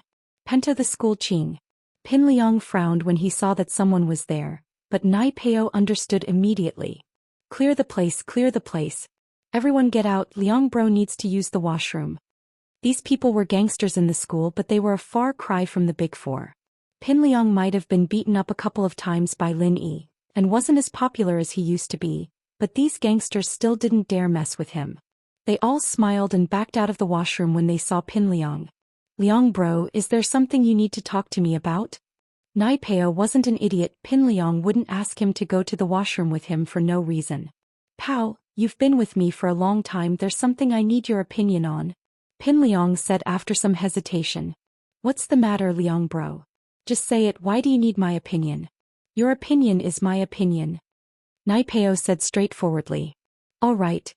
Pin Liang nodded as he took out a pack of cigarettes, giving one to Nai Peo before putting one in his mouth. I didn't make you my brother for nothing, but I still need to talk to you about this. It's a big deal after all. Go ahead, Liang Bro. Nai Peo took out his lighter and lit up the cigarette for Pin Liang before lighting his own. Pow, here's a chance for you to become a Wulin master. Are you willing? Pin Liang said in a low voice. Become a Wulin master? Nai Peo blinked. You're not joking, are you, Liang Bro? Do I look like I'm joking? Pin Liang said. Pow, you know Heibao Bro, right? You saw the news about him escaping from the police, right? His strength increased all of a sudden, and he was able to escape even when surrounded by the police. Do you know why? Could it be that Heibao Bro is a Wulin master? Nai Peo said subconsciously. That's right. There's a secret art in his sect that can increase strength quickly, but it's flawed. There's a time limit and you'd have to pay the price of your lifespan. It's not very good. Pin Liang said. Liang Bro, you're asking me to learn this secret art? Nai Peo misunderstood Pin Liang's word. He thought that he was asking him to learn the art.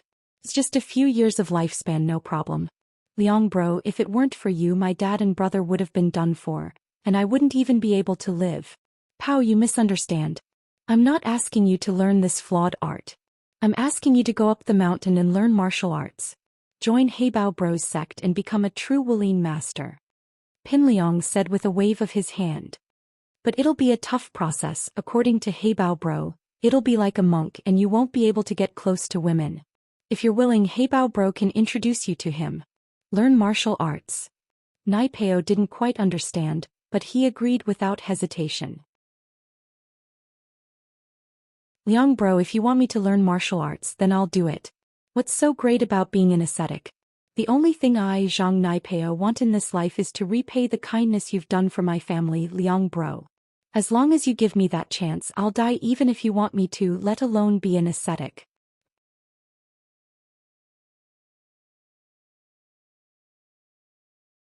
Chapter 248.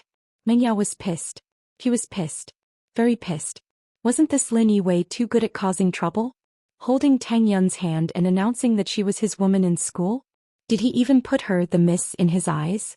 Didn't he know that he was her follower and shield? If Tang Yun was his woman, then what was she? How was she supposed to use him as a shield? She couldn't just tell people that she was his concubine, could she? Are you jealous, Yao Yao? Why else would you be so angry? Yushu waved her hand in front of Meng Yao's eyes. Me? Jealous? I'm angry that he's not a good follower. He's supposed to be my shield, but he's hitting on girls. How is he supposed to be my shield now? Meng Yao naturally didn't think that she was being jealous. Jealous of Lin Yi? How was that possible? Oh, it's fine, you can say that you're his concubine. Yushu said. Concubine? Do you want me to be his concubine? Meng Yao's eyes widened in anger. Was she trying to comfort her or piss her off? What's wrong with being a concubine? I've always thought that I'd be someone's concubine in the future, and you're the main wife and I'm the concubine. Now you're the concubine number 1 and I'm the concubine number 2, there's not much of a difference. Yushu said nonchalantly. Shu, I really don't know what to say to you. What's going on in that head of yours? Is being someone's concubine fun? Meng Yao was speechless. Her best friend's train of thought wasn't normal. She shouldn't talk to her when she was angry, or she'd get angrier and angrier until she died. Oh, it's pretty fun. Yushu flipped through the English book in front of her, bored. Yao Yao, there's a test in the afternoon, I'm going to study first. Meng Yao only remembered that there was an English test after Yushu's reminder. She had no choice but to take out her book, but she'd made up her mind to talk to Lin Yi. If he kept this up, she'd She'd cut his salary. Meng Yao realized, tragically, that the only thing she could threaten Lin Yi with was his pay. There didn't seem to be anything else that could restrain him. After school, Meng Yao received a text that made her even angrier. Lin Yi texted her, saying that he had something to do tonight and would be home later. This pissed Meng Yao off. Shoo, look at this Lin Yi guy, he's coming back a little late at night. Do you think he went on a date with Tang Yun? It should be. Yao Yao sis. Yushu wanted to see the world in chaos. Meng Yao gritted her teeth as she replied to Lin Yi. If you dare come back late, I'll deduct a month's salary from you. Lin Yi looked at the message in his hand and felt a headache coming on. A month's salary would be deducted for one night out? Isn't this a little too ridiculous? Lin Yi smiled bitterly as he dialed Meng Yao's number. Sup? Meng Yao coldly picked up the phone. Miss, I really have something to do tonight. Lin Yi didn't know what was going on with Meng Yao. What is it? A date with Tang Yun? Meng Yao retorted. Lin Yi, can you mind your image? You're my shield. Even if you want to chase girls, can't you do it in private? You've caused a storm in the city. Everyone knows about you and Tang Yun. How can I use you as a shield? Lin Yi froze for a moment before he realized that the miss was angry because of this. No wonder she was so angry. Yao Yao, I'm not going on a date tonight. I'm going to help a friend. Lin Yi explained. What friend? What kind of help? Mei Yao asked. It's that Sun Jingyi that I met at the bar the other day. She asked me to do something for her. She wants to pay me. Lin Yi purposely added the word page to prevent Meng Yao from thinking that he was flirting with other girls. I don't care if you pay me or not. As long as they don't come looking for you. Meng Yao didn't want Lin Yi to go looking for Sun Jingyi, but she couldn't find a reason to stop him. She didn't know why she was angry. Maybe it was because she was afraid that those girls would come looking for her and affect her plan? And that must be it. As long as he didn't bring those girls to school, he could do whatever he wanted. Meng Yao hung up the phone after she finished talking. Lin Yi shook his head. Did she let him go or not? Was his salary still going to be deducted? Lin Yi went to the food street behind the school and bumped into Tang Yun. Tang Yun was helping her mother after school. There was Kong Xiaobo and Lu Xingwen at the hospital. Tang Yun didn't need her help. Tang Yun jumped when she saw Lin Yi following her. She was embarrassed and didn't know what to do. However, there was a hint of joy in her heart. What happened today had spread throughout the school. But for some reason, Tang Yun wasn't as angry as she was when the glove letter incident happened. Last time was a rumor, but this time it was a fact. Tang Yun thought that it was probably like that. But was it really like that? Tang Yun shook her head. In her heart, she didn't reject Lin Yi anymore. On the contrary, when she was with him, she felt an inexplicable excitement and throbbing. Was she really in love at such a young age? What are you doing here? Tang Yun lowered her head. She didn't dare to look at Lin Yi. I'm waiting for a friend. She needs my help. Lin Yi paused. So I came to see you on the way. Tang Yun was a bit disappointed when she heard the first half of Lin Yi's sentence. So he didn't come to see her. But when she heard the second half, it was as if she had eaten honey. It was a sweet feeling. Oh. Tang Yun blushed. He felt complicated. Did she fall for him just like that? Don't. Your family's business is pretty busy. If you can't do it, you should hire a helper, Lin Yi said as he looked at Mrs. Tang's barbecue stand. It was already surrounded by students. Yeah. Mom said that if we keep this busy, we'll hire someone, Tang Yun said. Tang Yun was grateful to Lin Yi. If it wasn't for him, her family's business wouldn't be this popular. But thinking about their relationship, was this a way to repay him? Tang Yun didn't dare think about it anymore. Her heart was getting more and more confused. I'll go help my mom first. With that, Tang Yun turned around and left, ignoring Lin Yi. Looking at Tang Yun's back, Lin Yi fell into a daze for a moment. This kind of life was great. But as soon as he closed his eyes, that pair of resentful eyes pierced into Lin Yi's heart again.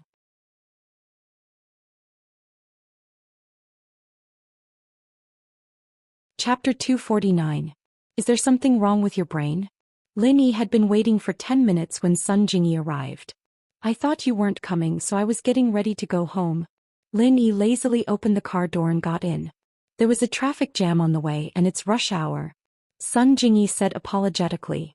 Little hubby, let's go get something to eat first? Who's your hubby? Lin Yi frowned. Is there something wrong with your brain? Don't call me that, did I agree to it? Why was this girl so clingy? It was fine if Meng Yao heard it, she'd just throw a tantrum, but if Tang Yun heard it, she'd think that something was wrong with him. The worst part was that he could do something with Sun Jingyi, since Lin Yi wasn't someone who was afraid of trouble. The problem was that there was nothing going on between him and Sun Jingyi. Wouldn't it be unfair if he were to carry the title of Sun Jingyi's hubby? He'd have to help her solve the problem for free. I'm your lover now, why aren't you going to admit it? Sun Jingyi giggled. You said it yourself. A gentleman keeps his word. Lin Yi shut his mouth, he was the one who'd said it, and so he'd kept his promise to help Jingyi deal with the problem. Although keeping his promise was one thing, it was normal for him to grumble a little. I'll admit it, but don't call me hubby from now on, it makes me nervous. Nothing good will come out of it. Lin Yi shrugged. Sure, I'll call you that when something good happens. Sun Jingyi said, taking advantage of the situation. Whatever. Lin Yi didn't want to say anything, to be honest. Sun Jingyi was really pretty. If it weren't so troublesome, Lin Yi would have been willing to flirt with her, but she was a pain in the ass. Let's skip the meal. Where are we going to steal the information? Let's get this over with. Going now might be a little troublesome. Jingyi looked at the time on the dashboard. According to the people I sent to keep an eye on them, Tong Tian from the Tong Tian Trading Company brought his mistress back to his place. They're probably in the middle of it right now, so it's not a good idea for you to make a move. I'd like to wait until they're asleep before you make your move. It's nothing. Lin Yi said indifferently, I'm stealing, not you. Hurry up, I have something to do tonight. All right. Since Lin Yi had said so, Sun Jingyi didn't say anything else. She drove to Zhang Tongtian's residence. It had to be said that the name Zhang Tongtian was very impressive. It was as if his hands and eyes were everywhere. Zhang Tongtian lived in a high-end villa district. Every house had its own independent villa. It could be seen that Zhang Tongtian's company was indeed very profitable. People who did business usually had some connections. If they didn't, they wouldn't be able to do it. When Sun Jingyi drove into the community, the security guard let her go without much questioning. She was driving a red Audi A4L. Although it wasn't a particularly luxurious car, it was a favorite of many girls, and there were many of them in the community. She stopped near a 3-story villa. Sun Jingyi pointed to the villa and said, It's there. The video is saved in a silver DV, look for it. It should be in his handbag. He is also very careful about this kind of thing. He won't let others keep it. Lin Yi nodded and got out of the car. Wait for me here. How do you get in? Sun Jingyi was about to ask Lin Yi how to get inside the wall of the villa, but she saw that Lin Yi had already climbed over the wall and entered the villa. Could it be that he was really a great thief? Sun Jingyi blinked. This man surprised her more and more. Not only was he good at martial arts, but he was also very agile. Why would such a person come to Songshan? Sun Jingyi was guessing how Lin Yi would enter the villa. She saw that Lin Yi had already climbed the wall of the villa like a spider and entered the villa from an open window on the 2nd floor. Sun Jingyi couldn't believe it. He climbed in just like that. In fact, this was a piece of cake for Lin Yi. Heibao could jump directly to the 2nd floor, so could Lin Yi. However, Lin Yi didn't want to expose too much of his strength in front of Sun Jingyi. So he chose to climb up. This way people who were good at martial arts could do it. This was the living room on the 2nd floor. The lights were on in the living room, but there was no one there. Not far from the left, there was a bedroom with a half-open door. There were sounds of a man and a woman having sex. Lin Yi didn't pay attention to them for now. He began to look for the DV camera that Sun Jingyi mentioned. However, Lin Yi didn't casually look through it. Instead, he looked around the living room.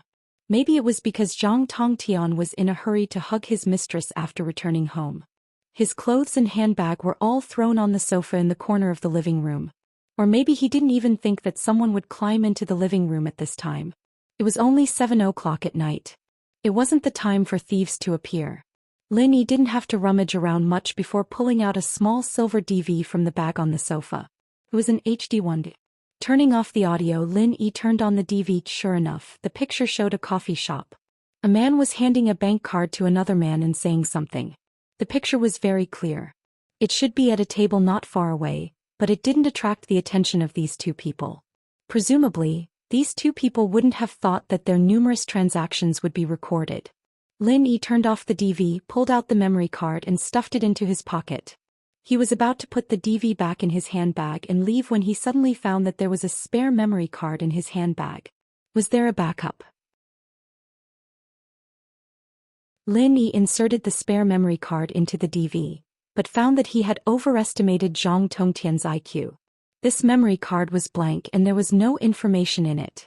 It should have been given to him by the seller when he bought the DV. Zhang Tongtian didn't care about it and put it in his bag. However, now that he had a blank memory card, Lin Yi's wicked idea popped up again. Lin Yi took the DV to the door of Zhang Tongtian's room and filmed the room for a while. Lin Yi didn't dare to compliment Zhang Tongtian's figure, but his lover wasn't bad. It was just that Lin Yi wasn't interested in such a woman. After recording a video of Zhang Tongtian, Lin Yi put the DV into Zhang Tongtian's handbag and disappeared from the window on the second floor. Done? So fast. Sun Jingyi didn't expect Lin Yi to come out so quickly. He was a little surprised. Lin Yi smiled bitterly. This wasn't challenging at all, it was already slow enough. If it weren't for the fact that he had nothing better to do, he would have come out a long time ago after filming Zhang Tongtian with his DV.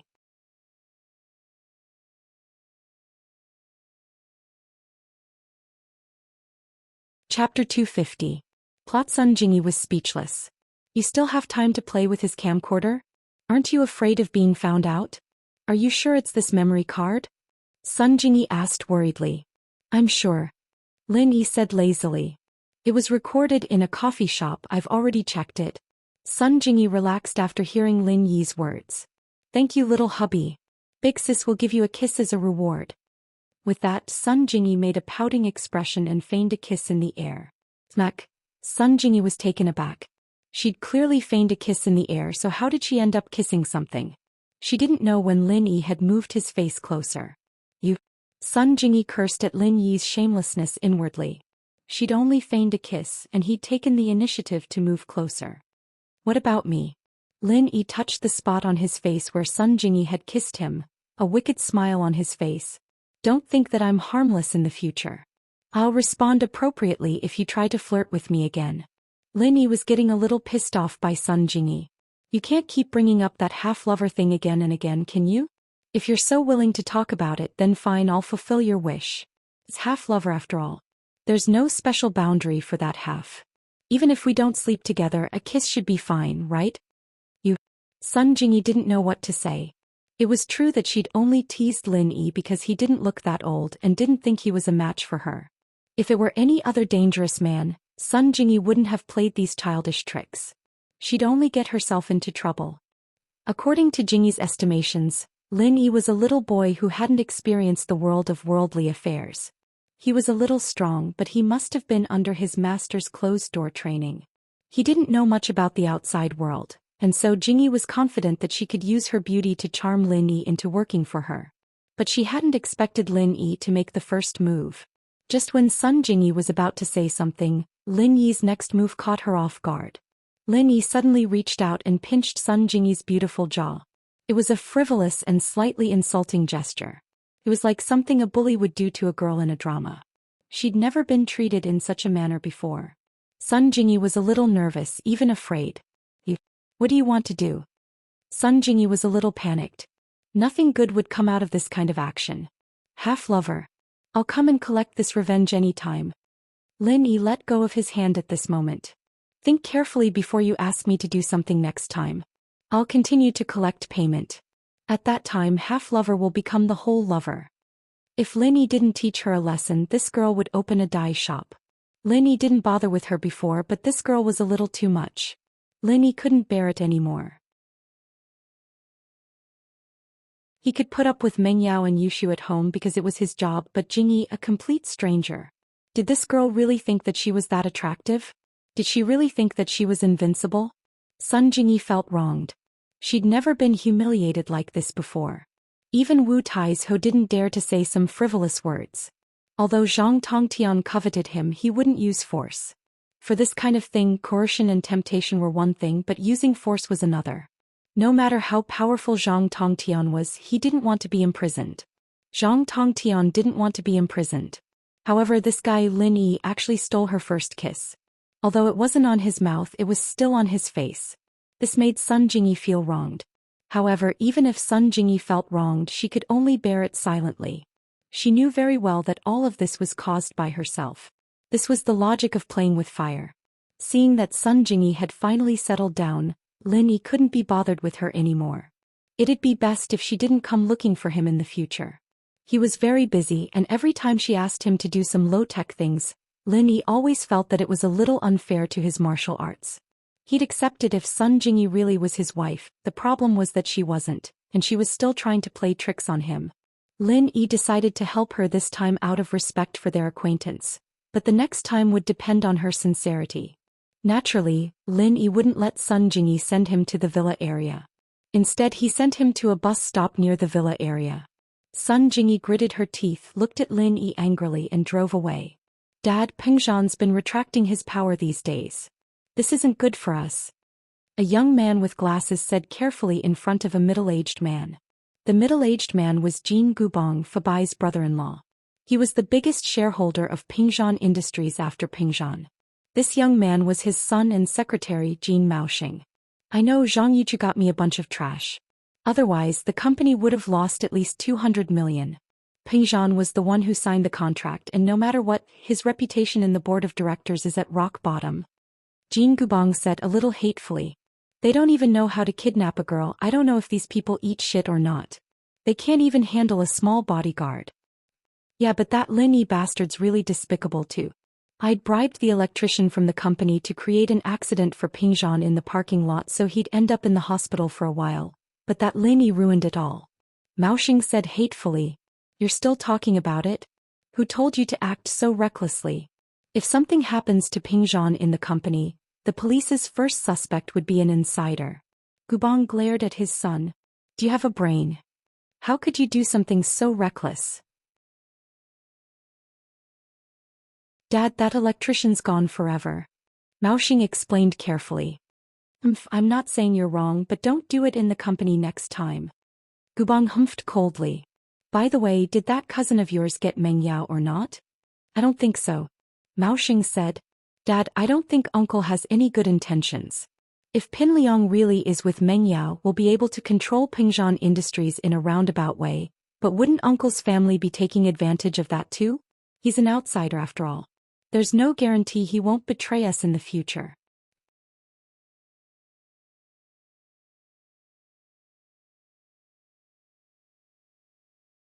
Chapter 251. Something happens to her. Looks like we need to hurry up. Give Zhang Yuzhou a call and tell him to do whatever it takes to cause some trouble. It'd be best if something happens to that Meng Yao girl so that Pengzhan won't be able to focus on the company. Give me some time, and I'm confident that I'll be able to take control of the company and get the other shareholders to support me. Gubong said after some thought. He'd made up his mind this time. Pengzhan was starting to get suspicious and was starting to put his guard up against him. The company's power was shrinking as well, and it wouldn't be good for Gubong if this continued. Alright, Dad. I'll contact Zhang Yuzhou right away and have him do something. Maoxing nodded. Be careful of that Lin Yi, that kid's ruined our plans twice already. Gubong reminded. We need to think of a way to get the best of both worlds this time. Maoxing was thinking of a way to make Meng Yao get into an accident. He was even more vicious than his father, and he liked using accidents to solve problems. Just like that time when the chandelier fell from the parking lot of Pengzhan Industries, he'd wanted to use accidents to get rid of Pengzhan. The electrician who'd done the job had been electrocuted after that. Maoxing was a ruthless man, and as for kidnapping Meng Yao, he hadn't approved of it in the first place. As far as he was concerned, killing Meng Yao would throw Pengzhan into chaos, and he wouldn't be able to focus on managing the company at all. House Jin would be able to take over the chairman's position in one fell swoop. He walked out of his father's room and called Zhang Yuzhou's number. This Zhang Yuzhou was Tsihua's underling, and Maoxing wanted to talk to Tsihua directly, but he knew that he didn't have the right to do so. House Jin wasn't enough to enter the eyes of the person behind Tsihua. Everything he was doing now was just to pave the way for Master Bing's company to expand in Songshan after House Jin took control of Pengzhan Industries. Otherwise, that person wouldn't even care about their own power struggles. The price House Jin had to pay for taking control of the company was to give their real estate business to Master Bing, the bastard son of that person. Pengzhan Industries was involved in trade, real estate, department stores, hotels, entertainment, and clothing manufacturing. Although it would be a loss to cede the real estate business, it was nothing compared to becoming the real boss of Pengzhan Industries. He was the son of a shareholder of Pengzhan Industries, and yet he was nothing in that person's eyes. Mao Xing felt a wave of sadness wash over him. Was that house really that strong? Young Master Jean, what's the matter?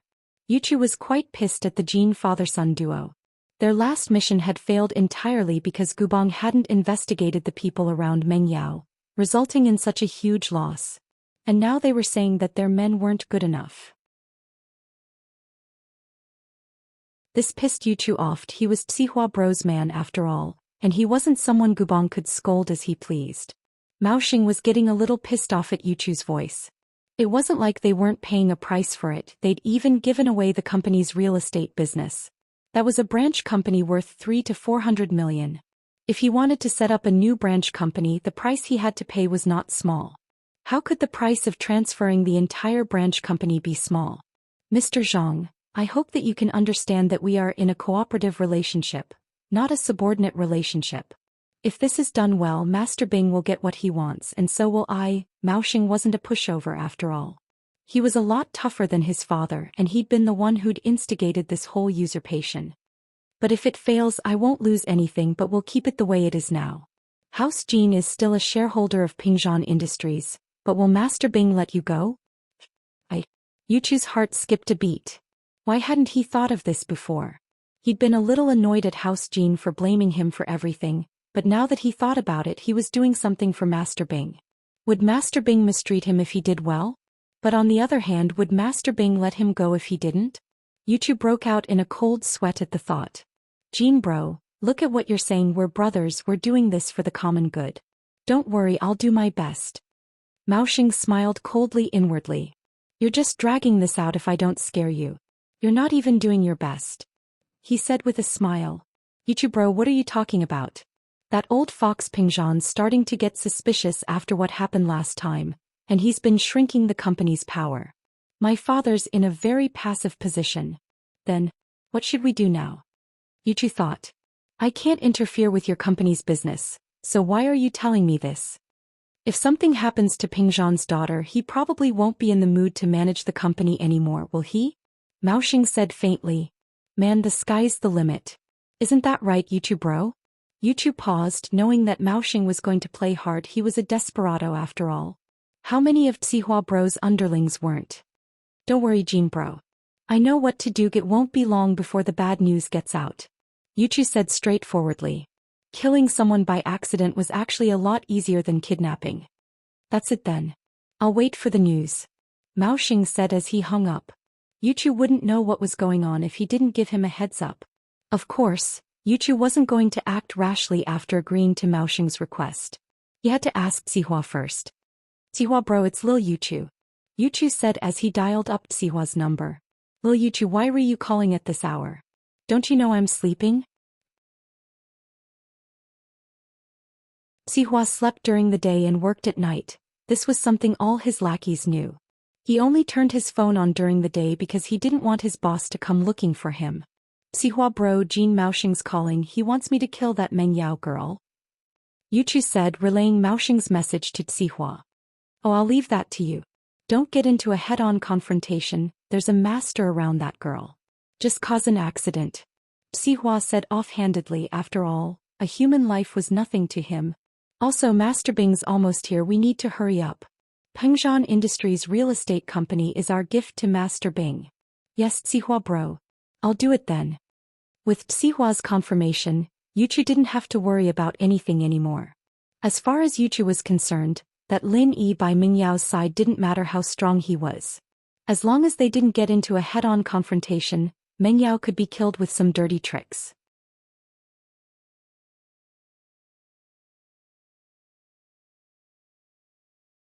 Chapter 252. Falling down. Lin Yi went back to the villa to find Mengyao and Yushu sitting in the living room, not watching TV. It was the same as the day they taught him a lesson. Shield bro, Yao Yao's getting jealous. Be careful. Yushu was sitting on the sofa eating an orange. She called out to him as he walked in. Shoo. Meng Yao glared at Yushu. What are you talking about? What do you mean I'm jealous? Oh, Yao Yao's angry. She'll bro, good luck then. I'll stop talking. Yushu shut her mouth as if she hadn't said anything. Shoo. Meng Yao had wanted to teach Lin Yi a lesson at first, but Yushu's interruption made her lose the mood. She glared at Yushu. Shu, did you fall in love with Lin Yi after confessing your feelings to him? Why else would you cover for him? Oh, Yao Yao, do you want me to fall in love with him? Yushu said nonchalantly as she ate a piece of orange. You and I are going to marry the same man anyway. Meng Yao really wanted to stand up and kick Yushu into space. She was getting further and further away from the topic. She looked at Lin Yi's nonchalant face and Meng Yao's interest waned. He could do whatever he wanted, what did it have to do with her? He could flirt with girls or fool around as long as he didn't interfere with her business and Pin Liang didn't harass her, he'd done his job. Meng Yao waved her hand, annoyed. Lin Yi, just pay attention to your image in school. I don't care what happens between you and Tang Yun, just don't let Pin Liang harass me. Oh, don't worry about that. That guy can't even take care of himself. He won't harass you. Lin Yi nodded. Right, it's fine. But you have to tell me before you go out next time. Otherwise, I won't be able to find you if I need you. Meng Yao didn't know what was wrong with her. Did she care that Lin Yi was with another girl, or did she care that he wasn't professional enough to be her follower? Lin Yi nodded without thinking. The relationship between Lin Yi and Meng Yao was much more harmonious now, and Lin Yi cherished this mission. He didn't know what it was, but since this mission was enough to feed him for the rest of his life, and his old man allowed him to settle down in Songshan, no matter what, Lin Yi would do his best to complete this mission. I'll leave you to your work then. Shu and I are going to watch the concert. There's food in the kitchen, we've already eaten. You can eat if you want. Meng Yao waved at Lin Yi, signaling him to leave. Yao Yao sis, didn't you say you were angry and wanted to go bungee jumping this weekend? Why'd you stop talking about pushing Shield Bro down the valley? Yushu interjected. Meng Yao was just saying it out of anger. There was no way she'd push Lin Yi down the valley, that'd be murder, wouldn't it? She glared at Yushu. What's in that head of yours? I was just saying it out of anger, how could you take it seriously? I want to go bungee jumping too. Maybe we won't push Shield Bro down the valley, we'll just go bungee jumping? Yushu looked at Meng Yao. Ugh. Lin Yi shook his head. Yushu was a top-class clown after all. With her around, the war in this house would never happen. However, Lin Yi didn't expect Meng Yao to be so angry that she wanted to push him down the valley. Meng Yao was a little embarrassed by Yushu's words. She coughed. Lin Yi, don't listen to Shu, I didn't mean to push you. Oh, it's fine if you push me a little. Lin Yi thought to himself. The Mrs. Pushing wasn't bad either. What did you say? Meng Yao didn't hear it clearly. Nothing. Lin Yi didn't dare repeat himself. Yao Yao, Shield Bro said that he wants you to push him down. Yushu heard it clearly, but her words were always powerful. What? Meng Yao blinked, blushing as she understood what Yushu meant by push him down. It wasn't like she didn't interact with the outside world, and even a young girl would know what that word meant. What did you say, Lin Yi? I only said it's fine if I push him a little. Lin Yi sweated, that was what he meant, but he didn't say it like that. With my skills, I won't die even if I push him down. Meng Yao frowned as she thought about what Lin Yi said. He did say something like, it's fine, not to push him down. She turned to Yushu. Oh. Yushu got up from the sofa wanting to run away, but her legs were numb from standing cross-legged the whole time. She lost her balance and fell off the sofa. Shu? Meng Yao was startled. She couldn't care less about scolding Yushu anymore. She wanted to pull her up, but she was too slow. Yushu fell to the ground. Meng Yao subconsciously wanted Lin Yi to save her. Oh? Lin Yi reached out and caught Yushu. Shu, don't say that word. There's a man here. Meng Yao glared at Yushu. If I don't let him go, am I supposed to let him keep touching you? But, Yushu said. She couldn't just throw her to the ground. But what? You got touched by that Lin Yi bastard, why aren't you going after him? Why are you talking about me? Meng Yao looked at Yushu.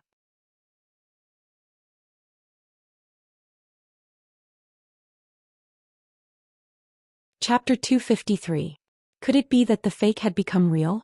Oh, Yao Yao, you're saying that you want him to take responsibility for me? Yushu blinked, confused. Mengyao didn't know what to say.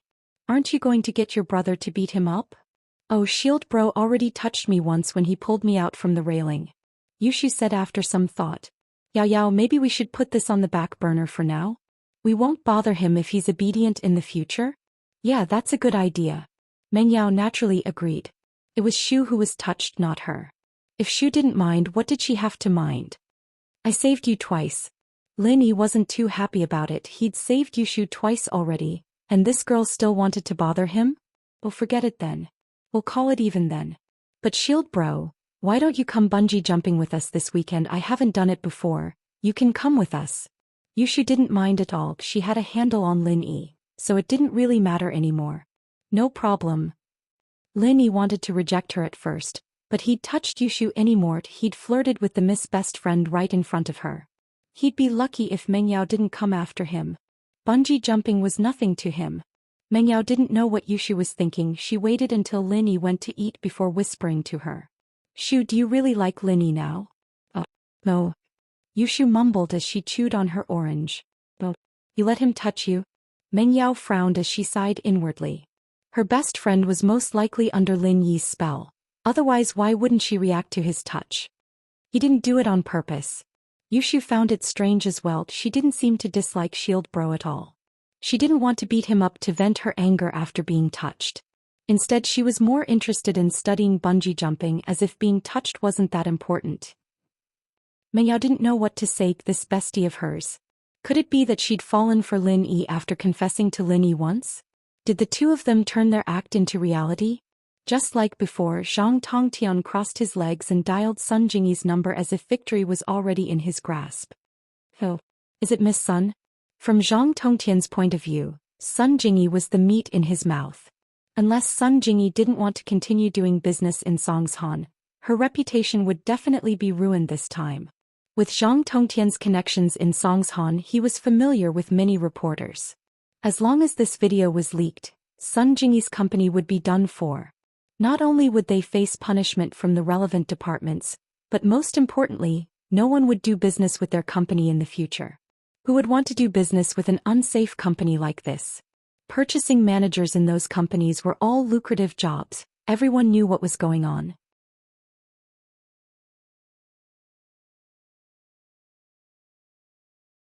Well, I hope Miss Sun won't regret it. Zhang Tongtian snorted coldly and hung up the phone. He thought to himself, bitch, don't be so shameless. I'll make you cry later. At 9 o'clock, Sun Jingyi appeared in Zhang Tongtian's conference room late. Zhang Tongtian's face was very bad, and there was a trace of ruthlessness in his eyes. This woman could really keep her cool, but he didn't know if she would still be so calm after watching the video. Zhang Tongtian had made up his mind.